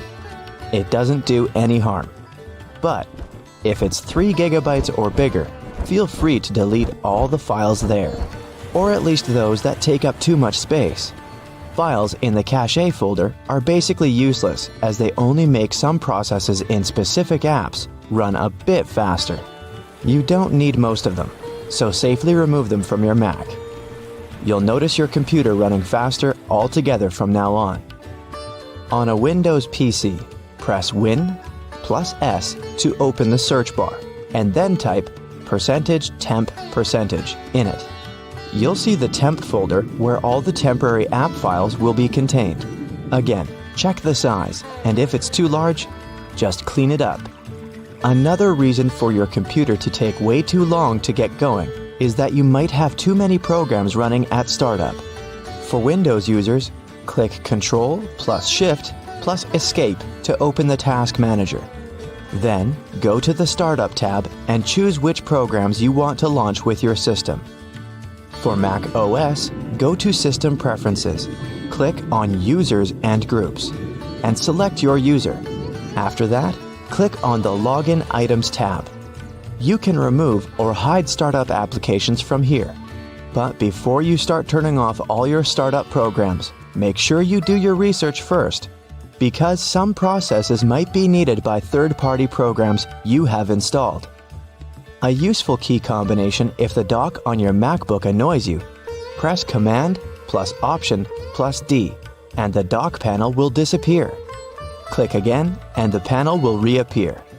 A quick and easy way to draw the Apple logo in any text editor: press the Option plus Shift plus K keys, and the company icon will appear. It only works on an English keyboard layout. On Windows and Mac OS, you may turn on the typing dictation function. On Mac, System Preferences, Keyboard, and Dictation. On Windows, dictation is installed using Ease of Access, then Speech. Then press Win plus H whenever you want to dictate text. The program you're working in just froze, and it's not responding to anything. You're clicking, crying, cursing, nada. There are a few ways to fix this problem. One of them is to use Control plus Shift plus Escape. This will bring up the Task Manager window. Now you can select the program causing all that fuss and press End Task. If you're on a Mac, then try Command plus Alt plus Escape. Open one app that you need for your work and press the Windows key plus left arrow. Then, open another app and click the Windows key plus right arrow. Now, two windows are sharing your screen. Checking facts in your academic work while looking directly at your sources? No problem. Photoshopping while watching Brightside videos? Easy peasy. The Windows key combined with the plus or minus key will open the magnifier app, which allows you to zoom in and out wherever you point your cursor. The same goes for Mac OS, but you need to use the combination of Alt, Command, and plus to zoom. Set up Bluetooth, connect with devices in your network, use your PC as a Wi-Fi hotspot, turn notifications on and off. Those and many other functions in newer versions of Windows are available in one place called Action Center. To open it, simultaneously press the Windows key plus A. For Mac users, your notification center is always a click away in the top right-hand corner. If you're proofreading a long text, it can take quite a bit of time because your backspace deletes letters but not whole words. Well, there's a way to delete a text word by word. Just press Ctrl and backspace if you're on Windows. As for Mac OS, it'll be Command plus backspace. If you're desperate to find some information online, but you don't want open separate tabs for each keyword, then just type both of them in with OR written between them. For example, type dictionary or translate into Google search. Just make sure to put OR in all caps. If you're super busy looking for some information online, and then you accidentally close one of those really important tabs, pressing Ctrl plus Shift plus T will save you. If you're on a Mac, then the shortcut is Command plus Shift plus T. If you want to visit some website but don't feel like sharing your IP address, then just go to Google Translate, choose any language other than English, and type in the left window the URL address you're aiming for. After that, click on the link that appears in the Translation in the right window. There are many ways to take a screenshot, but Mac OS developers have added a screen recording function, recording a selected area, editing a thumbnail, and setting a timer for the screenshot. All these functions open when you press Command plus Shift plus 5. Imagine you're in the middle of some work project or research you've been doing all day when you need to deal with another task immediately. Opening new tabs and windows will just slow you down and mess up your workflow, so you need a new clean desktop. Well, just press the Windows key plus Control plus D, or Control plus Up if you use a Mac. It'll switch to a new, fresh desktop, and you're ready to go. Now, to get it all back, push the Windows key plus Control, or the Control key on a Mac. Now you can switch between all the virtual desktops you've made by using the left and right arrow keys. When you're done with the second task, and sure that you no longer need that desktop, you can close it by pressing the Windows key plus Control plus F4. On a Mac, hold down the Option key and click on the X signs that appear over any opened desktop spaces to close them. You probably don't use the Win button. Win plus E allows you to open the Explorer quickly. By pressing Win plus R, the Run window opens, where you can open any program, file, folder, or web page. Win plus L allows you to lock the desktop quickly, useful only if you have an account password. The Mac OS developers have added a very cool feature called Smart Folders. These folders are kind of a special file filter that helps you work quickly and efficiently. Suppose you create a huge project related to astronomy. You have scattered files, documents, photos, and tables associated with the project all over the computer. The Smart Folder can help you collect all these documents in a couple of clicks in one place. In the Finder window, press the keys Command plus Option plus N. Then enter the search criteria. For example, files named stars or photographs made over a specific period of time. Mac OS provides a huge number of filters. The Smart Folder collects all these files in one place. This way, you can filter downloads, documents, photos, music, anything. On Mac OS, such a unique key is Command, and here are some cool combinations with it. Command plus up or down. Instantly scroll up and down any web page. Command plus 1, 2, or 3. Use these keys to conveniently switch between any open tabs in your browser. Command plus 1 will take you to the first tab. Command plus 2 will take you to the second, etc. Command plus H. Quickly hide all open windows from the currently active app. Command plus Shift plus T. Instantly open the last closed tab in your browser. The fastest way to block access to your MacBook is to press Command plus Control plus Q.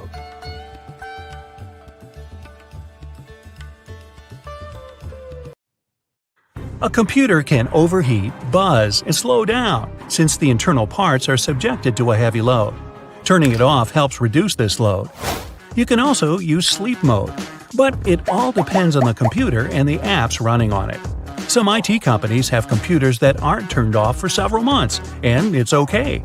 But let's see what would happen to a computer that works endlessly. It's the year 2356. Archaeologists have made a stunning discovery. Through the lenses of augmented reality, all people are watching an ancient artifact being excavated. Scientists managed to find a weak clot of energy deep under the ground. It seems that unknown source generates energy from the air. Excavations begin. In a couple of hours, archaeologists carefully take out a mysterious object. At first, they notice a flat screen that was created in the 21st century. Next, they find the system unit, covered with a thick layer of stone. Surprisingly, the CPU is still running inside this computer, and its work has been going on for more than 330 years. 2021. You're looking for a job as a graphic designer and want to buy a powerful computer for little money. A new one is too expensive, especially with a good video card and RAM. So you decide to purchase a second-hand computer. You find an ad online. There's a cool, modern, and cheap device for sale.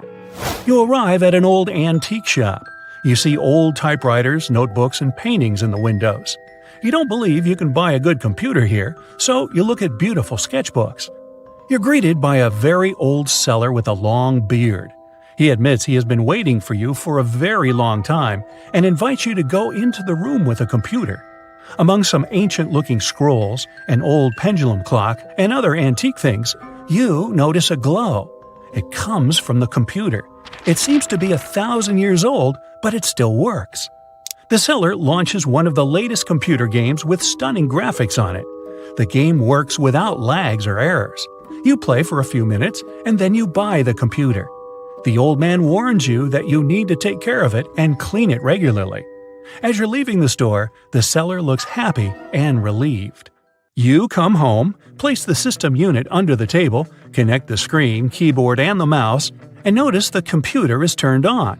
It's strange, because you've unplugged it and carried it across the city. It doesn't matter, because you can play it now and work in the graphics editor. You were sitting at the computer until the morning and fell asleep right at the table.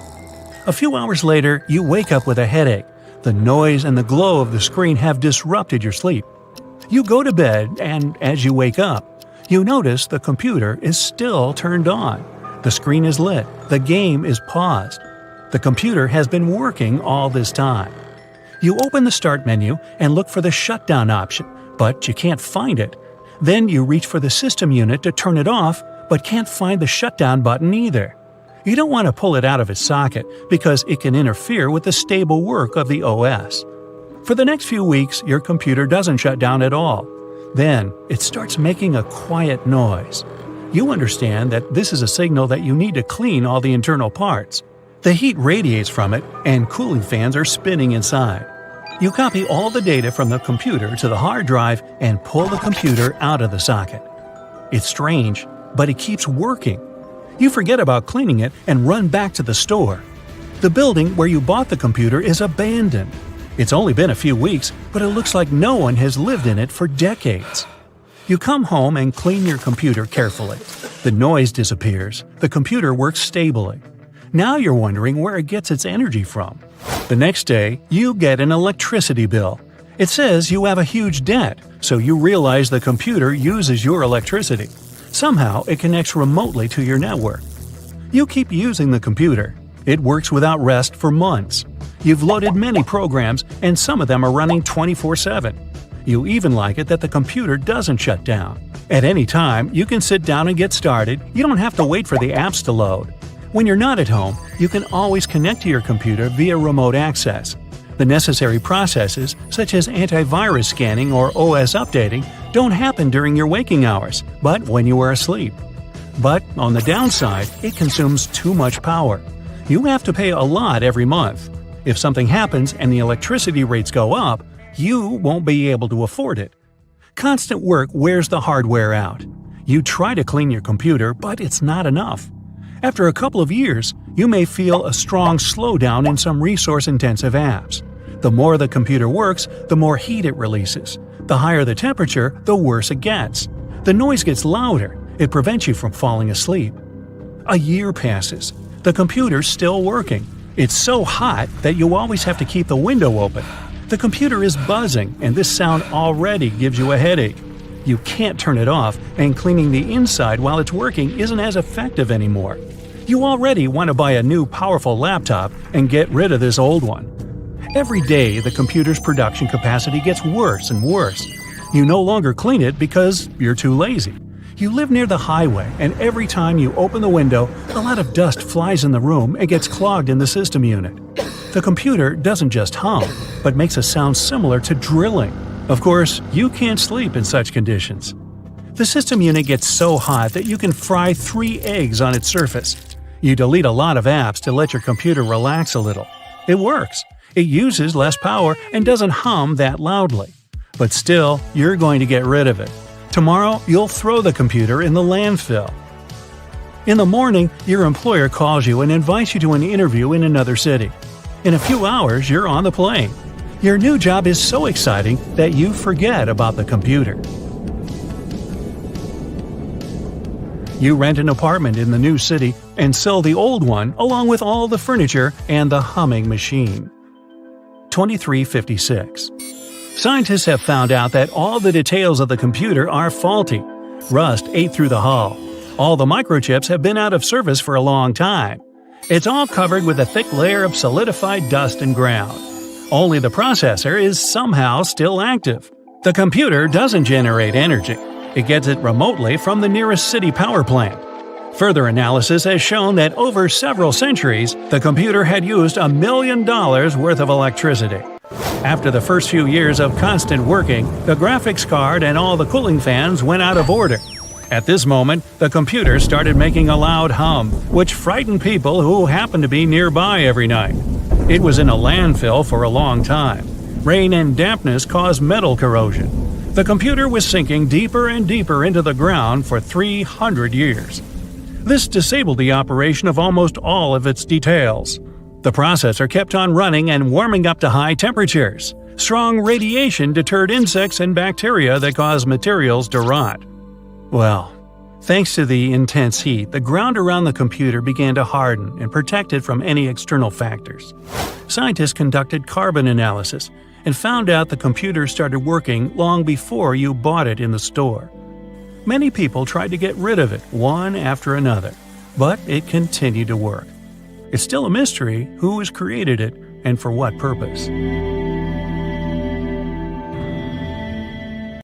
So, imagine that our entire life is a computer simulation. Yeah, just like the sci-fi movies. What we feel when we touch any object is the response of neurons in the brain. Smell, sight, and all other senses, even emotions, would only be the result of 1 billion calculations of a massive computer. The most striking, and probably scary thing, is that this theory makes sense. The first video game in the world was created in 1952, Noughts and Crosses. In 1958, the game Tennis for Two was released. It had only 2 lines and 1 simple dot, which was considered a tennis ball. Both games were simpler than an electronic calculator, but people were amazed.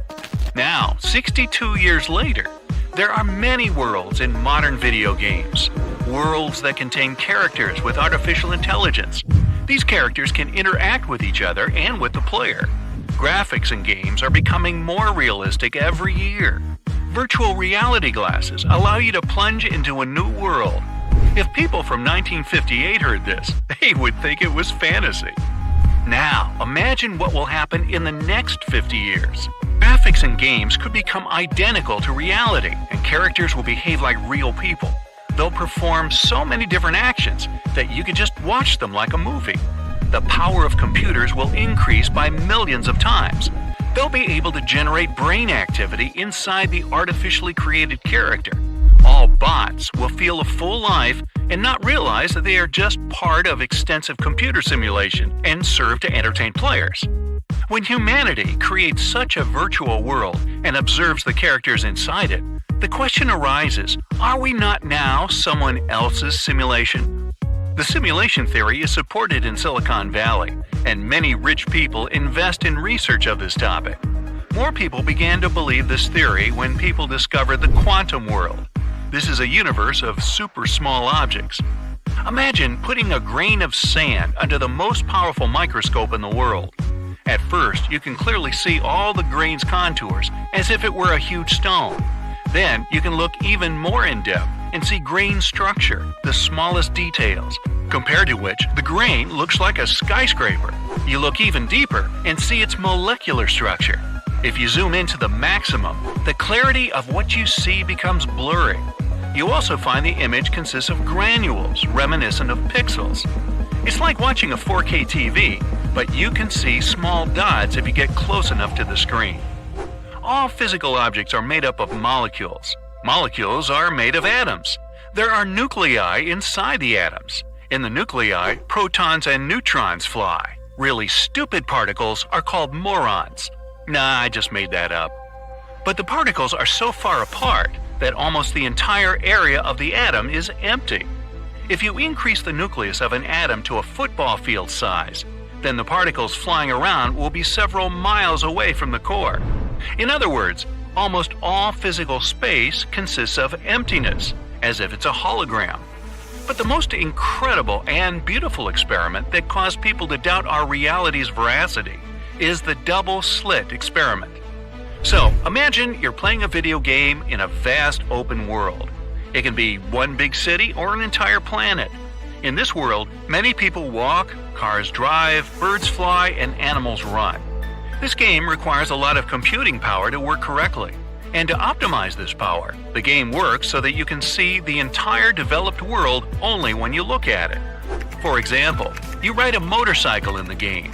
You see an open world in front of you, but behind you and in places where you are not staring, this world is not fully loaded. If you load the world as a whole and all of its million details simultaneously, it requires much more power from the computer. So the world is loaded only in places where you look at it. That's how games optimize power. Sometimes the image doesn't load immediately after you look at it. For example, you turn quickly and notice that the game map is smeared, but a second later it fully recovers.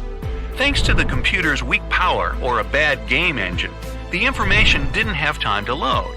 Or when you approach a large building from a distance, you first see the outline of that building, and as you get closer, you begin to distinguish more and more details. This leads us to the double slit experiment.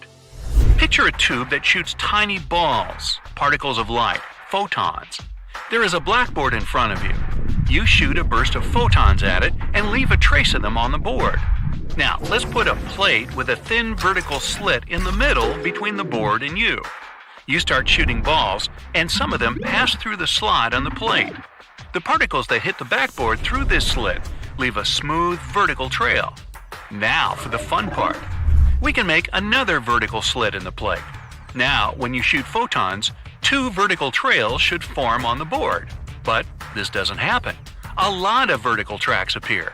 When photons pass through the plate, they somehow strangely lose the property of a particle and acquire the property of a wave. And these waves hit the board and leave an unusual pattern in the form of several vertical stripes. It's as if the photons pass through 10 slits instead of 2. Maybe, when photons pass through 2 slits, they collide with each other, fly off in different directions, and form many vertical traces on the board. To check this, you shoot one at a time. It's strange, but even now, a wave mark forms on the board. It seems the particle is divided into 2 parts before passing through the slits. Then they knock against each other, split again, and leave a lot of vertical marks on the board. To understand how this happens, you carefully observe the photons before they fly through the slits. You place a measuring device close to the plate. You see how the photons fly to the plate, pass it, and there are no waves. When you watch the photons, they don't turn into a wave. But if you don't watch them, the photons leave a wave trail. Photons behave like waves when they're not observed, like a map in a video game looks blurry and not detailed. But as soon as you glance there, the map becomes clear. Photons, like this map, behave more logically when you look at them. Observation changes the reality around you, just as a player's observation in the game makes the image more detailed, just like a simulation. There is no 100% proof that we live in a simulation, just that there is no proof that we live in a real world either. People feel what is happening to them and experience happiness, anger, pity, sadness, and only these things matter. Even if we live in a hologram that completely simulates reality, what's wrong with that? The difference between such a simulation and reality is impossible to feel. Oh, I think my head is going to explode.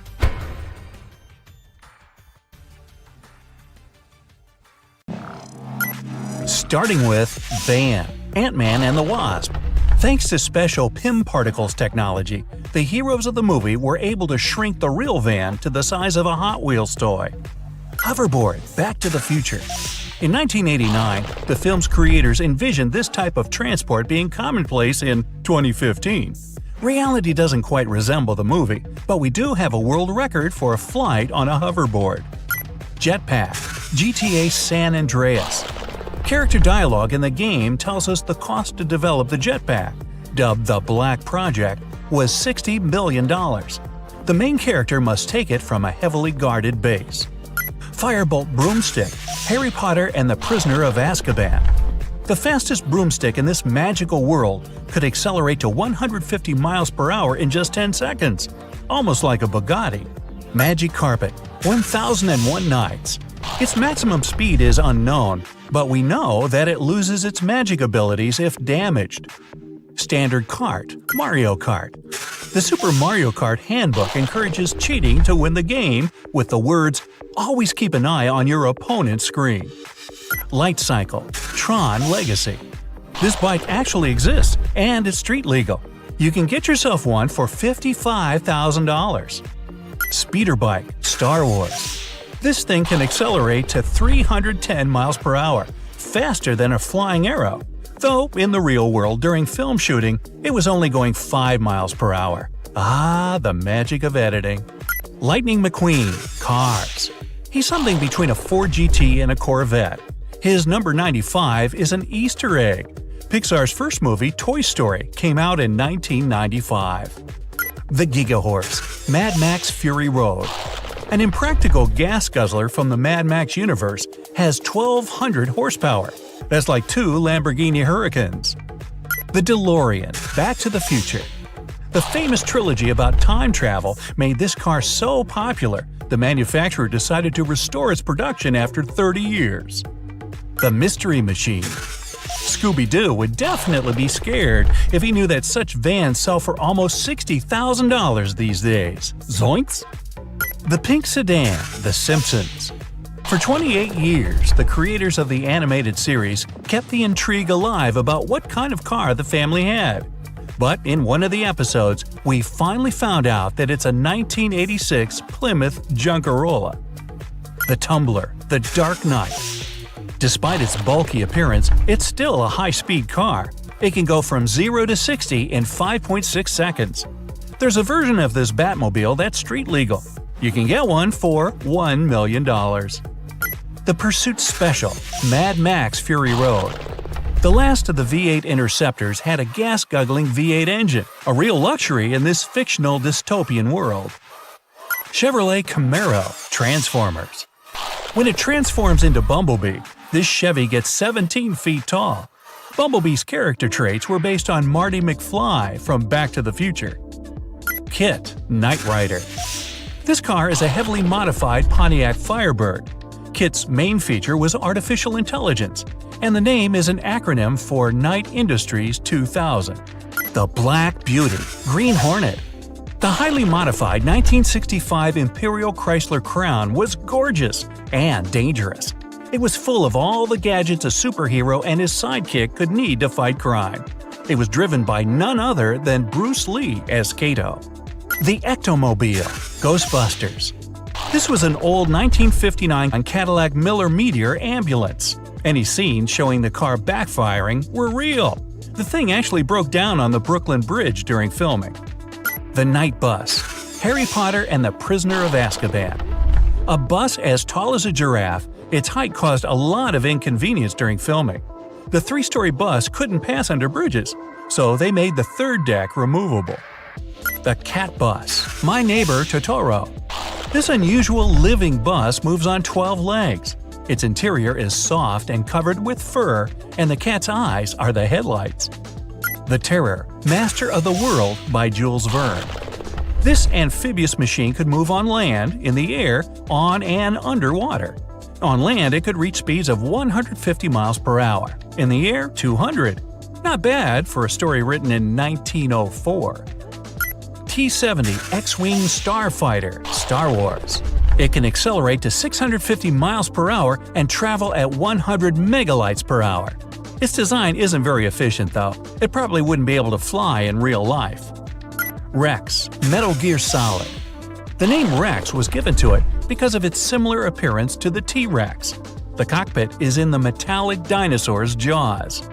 Mumakil, or Elephant as they call him in Westron. This giant elephant-like creature is like a natural tank thanks to its thick skin. Arrows and spears can't get through it. Appa. Avatar, The Last Airbender. This is a flying bison-like creature that accompanies Aang in his adventures. Appa may look cute and cuddly, but he's as big as a school bus. AT-AT Walker, the most recognizable walking machine from the Star Wars universe. The inspiration for its design was the Paraceratherium. Say it with me now. Paraceratherium, a prehistoric hornless rhino that lived 30 million years ago. The Dreadnought. This is a giant tanker that would nearly take up the length of a tennis court. It's the most powerful car in the Death Race universe. The Blackbird, X-Men. The team of superhero mutants gets around in a jet highly inspired by a Lockheed SR-71. Only theirs can take off and land vertically. It can accelerate up to 2,175 miles per hour. Millennium Falcon, Star Wars. The fastest hunk of junk in the galaxy also exists in real life. An exact replica was built to shoot one of the films. Sandcrawler, Star Wars. The Jawa's giant moving shelter is equipped with a magnetic field that lets the machine swallow up metal and droids like a vacuum cleaner. Tripod, The War of the Worlds. This terrifying machine had a heat ray and tubes that emit a cloud of toxic black smoke. These aliens would have easily taken over our planet, save for bacteria they weren't immune to, but humanity was. Oops, spoiler. The Black Pearl, Pirates of the Caribbean. This is the fastest vessel in the pirate universe. The ship used for filming is actually called the Sunset. The Flying Dutchman, Pirates of the Caribbean. According to legend, the captain of the ship brought a curse on the entire crew, and they couldn't go ashore. The curse has not been lifted, so perhaps this ship is still drifting on the oceans. The Endurance, Interstellar. The movie was incredibly precise in its details. This ring-shaped station, almost as wide as a Boeing 747 wingspan, could work in real life. Howl's Moving Castle. It's gigantic and intimidating. But the massive cannon on its front doesn't work. The 20-story high castle moves almost completely silently. Nautilus, 20,000 leagues under the sea. This fictional submarine was as long as 3 blue whales and reached highway speeds. The most isolated place on Earth, Point Nemo in the South Pacific, was named after the ship's captain. Wait, it wasn't named for the little clownfish in the Disney movie? Gypsy Danger, Pacific Rim. This giant robot was created to fight Godzilla-type monsters. It's 10 times heavier than an Airbus A330. Megazord, Power Rangers. Each of the mighty morphing Power Rangers could summon their own Zord robot. But when enemies got too big, the team assembled into one Megazord that's taller than the Statue of Liberty. Normandy, Mass Effect. This is the frigate that Commander Shepard used to save the galaxy 3 times. It had an excellent stealth system that made it invisible to other ships. Shield Helicarrier, Marvel Universe. This massive aircraft simply couldn't exist in real life.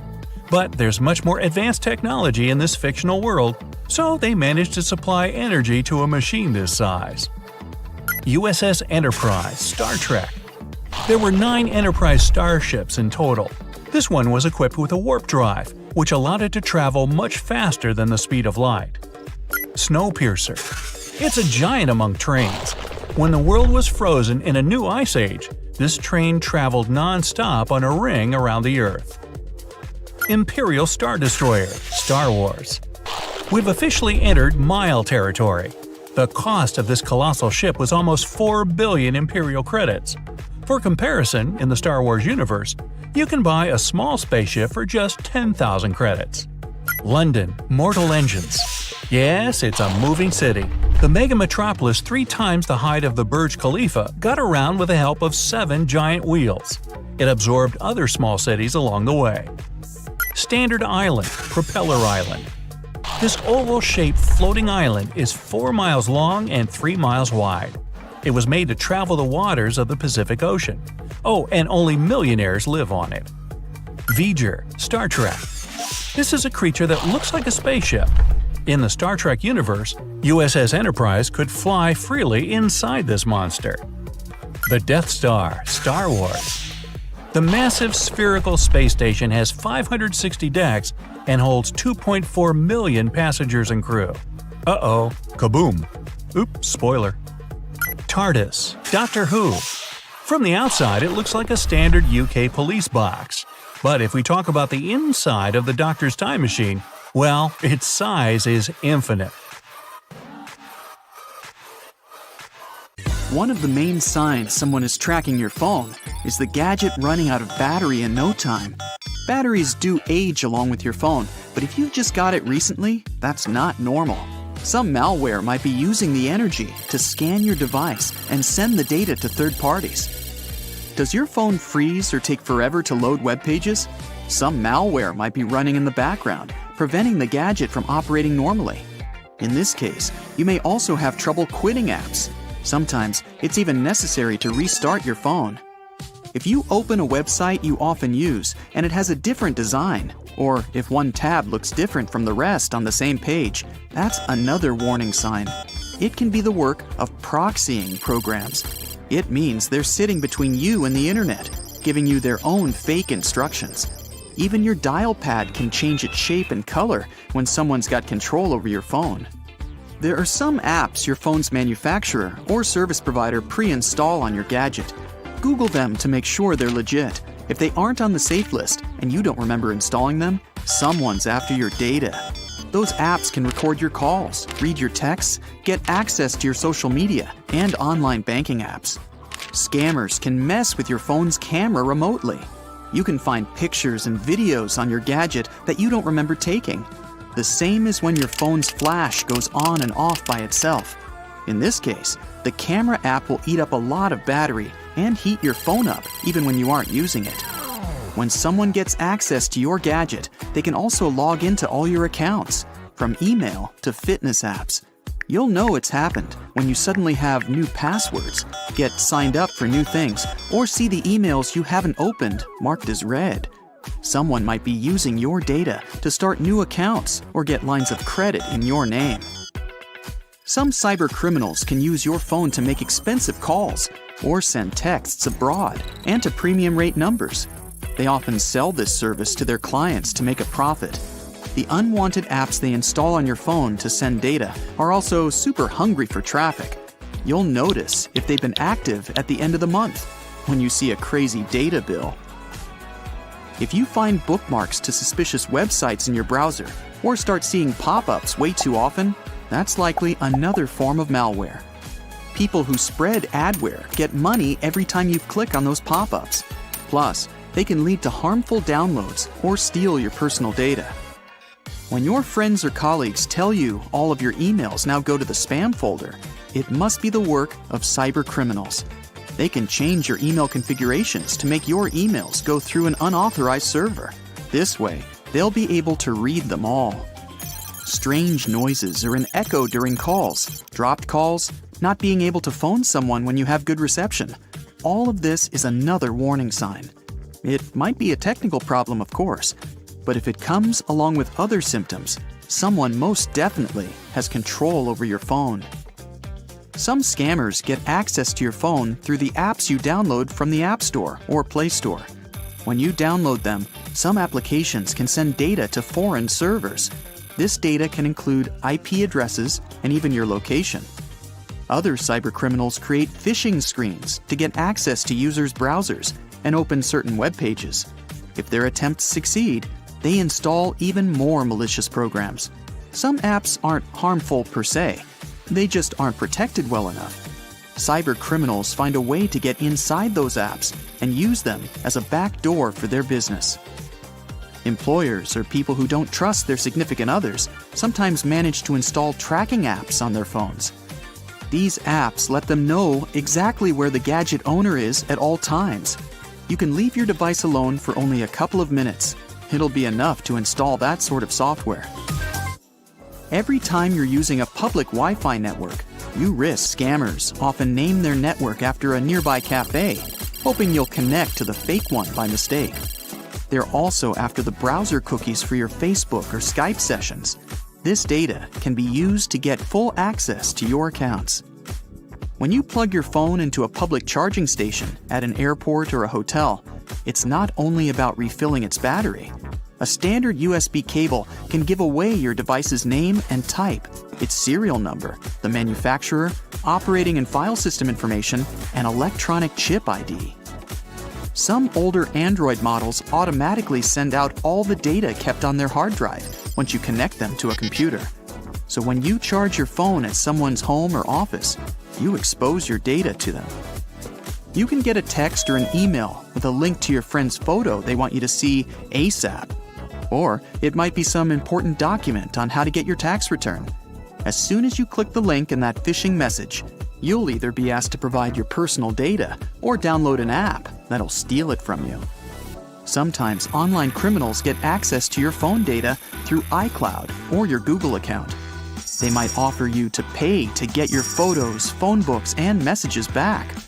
They can also do it to get their hands on your saved passwords. Then, they'll be able to log into all your accounts in a domino fashion. If they're fast enough, data thieves can make use of any bug in the operating system to do their business before the issue is solved. Even a hardware problem can lead to data leaks. To protect your gadget and personal data, download apps only from official app stores. Google the apps you want to install but haven't heard much about. Read reviews from other users to stay on the safe side. Regularly check your phone for the applications you don't use or don't remember installing. Once you find such apps, delete them. Always read all the permissions and app requests before you run it. If it asks for too much, double-check whether it's worth it. A step calculator doesn't really have to know your banking details or share your data with partner fitness companies.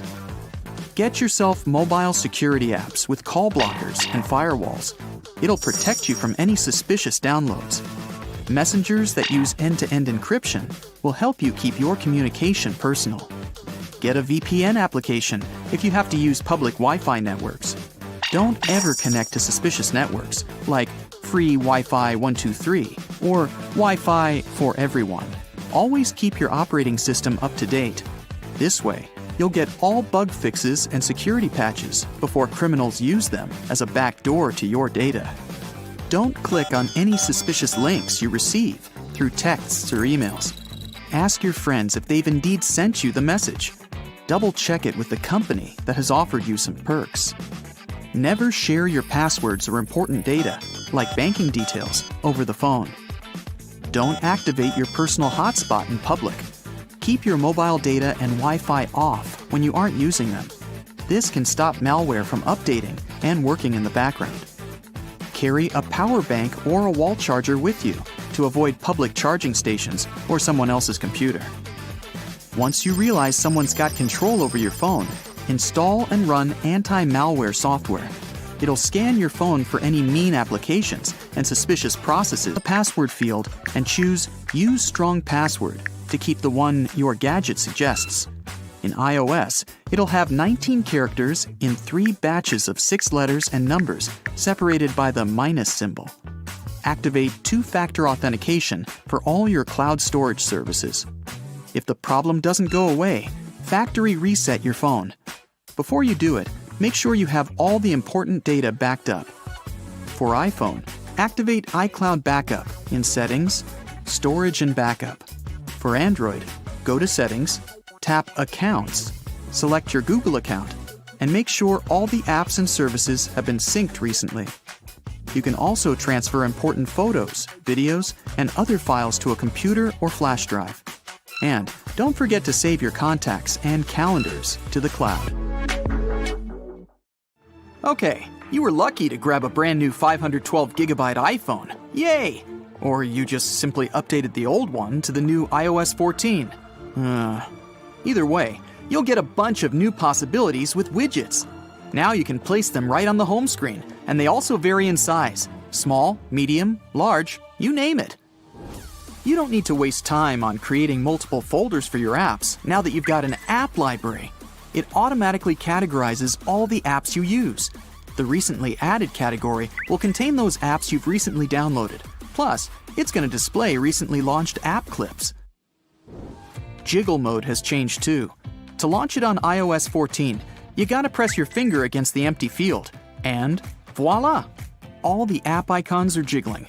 In this mode, you can delete an app or move it into the library by just clicking the minus button. To exit the jiggle mode, tap your finger against the empty space or click Done in the upper right corner. This mode can also help you hide the pages you don't really use. Go to the jiggle mode. Press the bar with dots, 1 dot equals 1 page, and you'll see the screen with all the pages displayed separately. Remove the ticks from the pages you want to hide. Hit Done, and there you go. To get any of those pages back, hit the bar again and put the tick to whatever page you need. Now you can set the default app for your browser or mail. Go to Settings and scroll down until you see the app you want to be your default internet or mail app. When you tap the settings, you'll see the default browser app section. Tap it and choose the one you want from the list. iOS 14 has one more cool feature that lets you hide your recently deleted Photos folder. Go to Settings and choose the Photos section. Scroll down until you see the Hidden Albums section. If you activate the Hidden Album button, anyone with access to your phone will be able to see them. A fun yet super important new feature is hand washing. If you have an Apple Watch, it'll detect you washing your hands and make sure you do that for at least 20 seconds. You can also get hand washing reminders. It'll send you a notification if you don't wash your hands within a few minutes of returning home. iMessages got updated too. Now you can pin up to 9 message threads to keep the most frequently used contacts at the top of the list all the time. You can also mention people in conversations to direct a message to some particular member in the group. You can also filter unknown senders.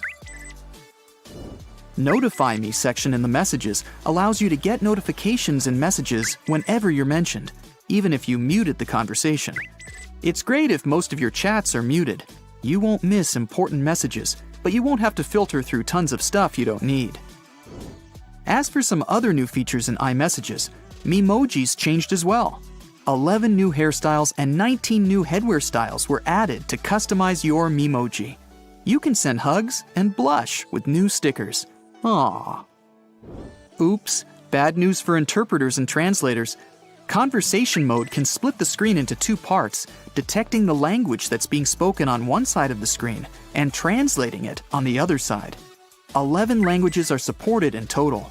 And yeah, it works perfectly offline, so your conversations are sure to stay completely private.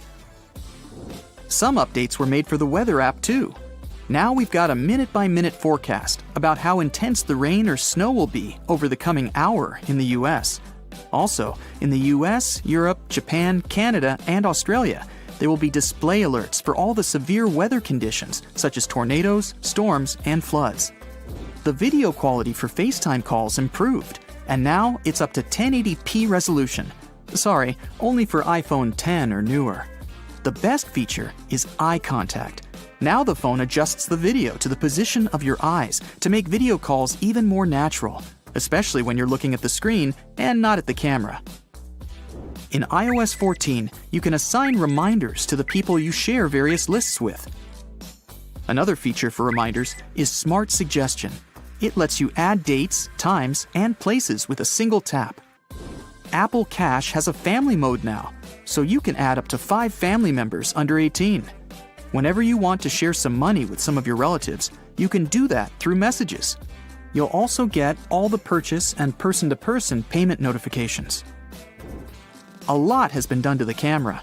You'll probably never notice it, but now it takes even less time to take a shot thanks to the improved shot-to-shot performance. Night mode is updated too to enhance the night photos experience. Another cool feature for selfies, the front camera is now mirrored, so any selfie of yours will match the shot the front camera can make.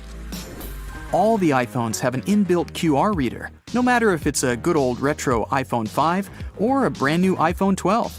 The improved QR reader for iOS 14 can scan almost any code, even if it's tiny or wrapped around some object. As for music, you can discover your favorite tracks, and autoplay mode's gonna look for some similar songs you might like. There are also a bunch of new filters to search through your library faster than ever. Spatial audio is basically the 3D sound that gives you a really immersive experience. To enable this feature, go to the Bluetooth section, tap the eye next to your AirPods, yeah, it works only together with them, and hit the spatial audio button. Also, check the accessibility section. You need to hit the Follow iPhone button to make sure it all works. Let's say you don't want TikTok to know exactly where you are, so you open the TikTok section, and of course you can turn off the location access. But iOS 14 has another feature. If you hit the Precise Location button off, TikTok will only get your approximate location, not the precise address. There are now automatic suggestions for the Home app. Also, it can now adjust the color temperature throughout the day. Another cool feature is face recognition. It can even recognize someone who's at your doorbell, if you have this person in People saved in Photos. iOS 14 takes care of your sleep with its new sleep and wind down modes. In the clock, you'll get a lot of new things, such as a sleep schedule. First, make sure your sleep schedule is on. Edit the active days. You can set the sleep goal and then tap the wind down section. Add the apps you need to the wind down shortcut. When your phone is in sleep mode, you can access them from the blocked screen. The new setting for Wi-Fi is called a private address. If you use it, it can reduce tracking of your iPhone across different Wi-Fi networks. You can easily improve battery life now. First, you can limit your widget usage. Try not to add too many widgets and limit the use of those that require a lot of data to keep the info up to date. Also, you can automate the low power mode at a certain battery percentage. Go to Automation, hit the plus button, and create a new automation setting. There are tons of updates for the keyboard and various languages, but you'll love this feature no matter what language you speak. Now you can search for the right emoji with a word or phrase. Alright, this one is for the laziest iPhone users. Now you can send a voice message with the help of Siri. All you need to do is say, "Hey Siri, send a voice message to Jane Smith." Siri starts recording, then it stops when you're done and you get the preview. Now, you just have to tap the send button. It's the latest news in tech. Foldable phones coming soon. The future is here. And all I can think is, sheesh, I had a foldable phone back in the early 2000s. Yeah, the thing folded in half and flipped open with a flick of your thumb. Wait, are we going back in time?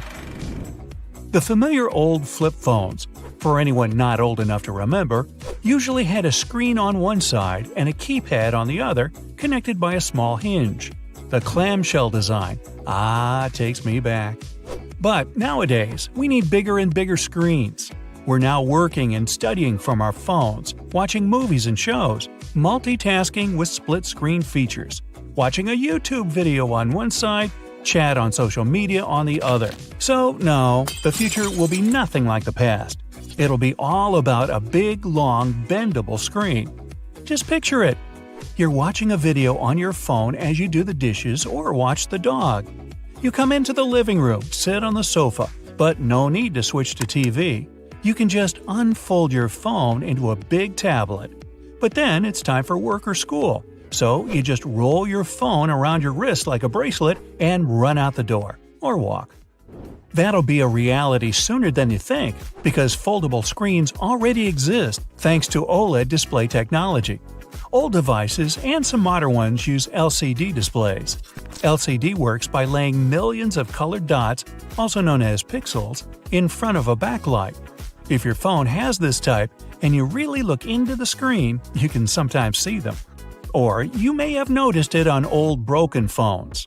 When the backlight breaks, you can still see the picture, but it's barely visible. But when the pixels break, all you get is a big pile of nothingness on your phone, but the backlight still shines. These fancy organic light-emitting diode displays, or OLED, also have millions of colored pixels. But they're tiny, so even if you try with all your might to see them on your new laptop or phone screen, you won't be able to. And with these ones, every dot makes its own light.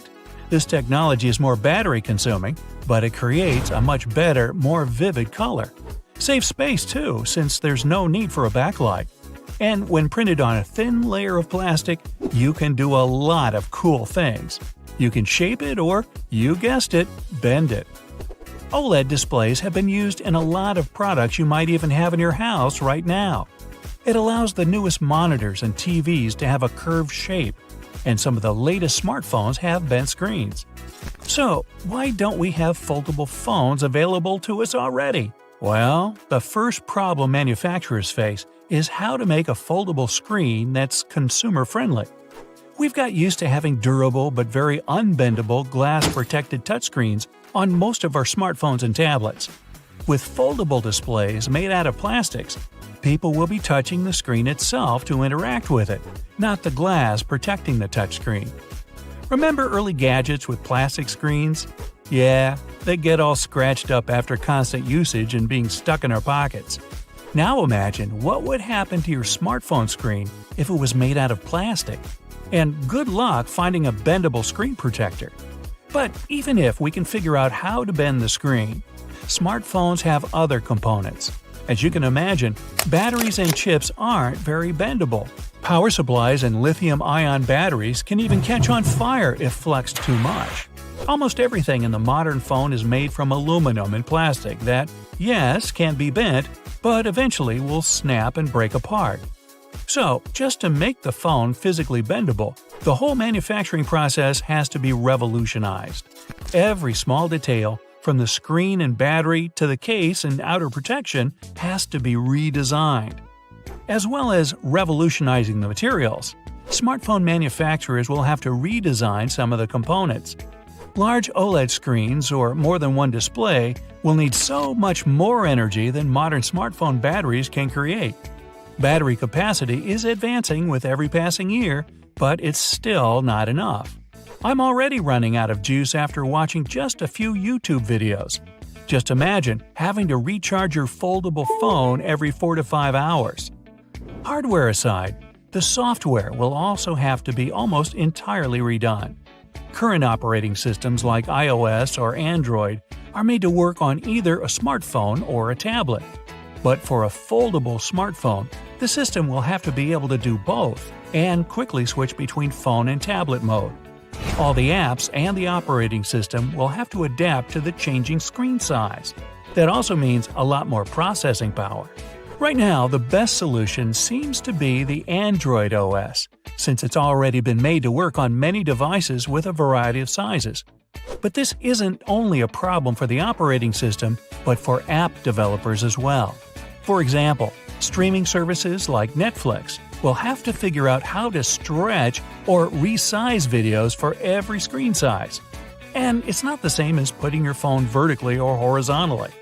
With a foldable phone, you'll be able to customize the size of the screen as you like, with infinite possibilities. Sounds cool, but it's a lot of work changing everything to fit that. And the main problem of why we don't see many consumer-ready foldable phones on the market already is the price of manufacturing. Just imagine how much companies will have to change their production process.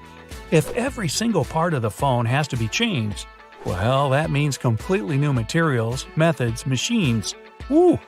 That can explain why most tech companies aren't jumping headfirst into the mass production of foldable phones. But with more progress every day, it'll eventually become cheaper to produce them. So, will we ever see foldable phones? Sure, you can already buy them. Not exactly the futuristic bracelet kind, but there are simple clamshell foldable devices. It's almost exactly like those old flip phones, but both panels are screens with bright displays. The only problem is the hinge.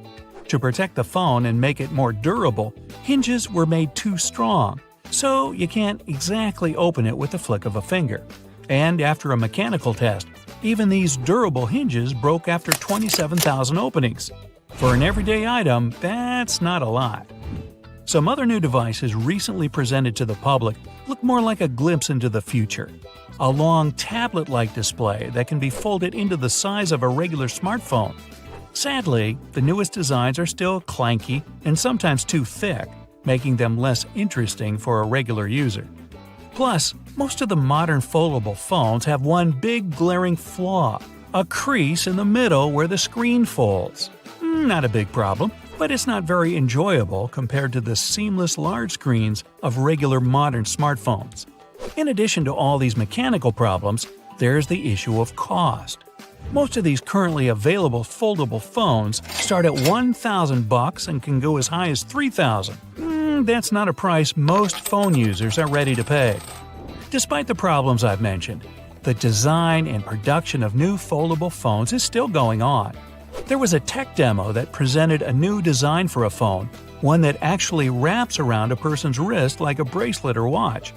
And Apple has recently gotten a patent for a phone that can roll up like a scroll.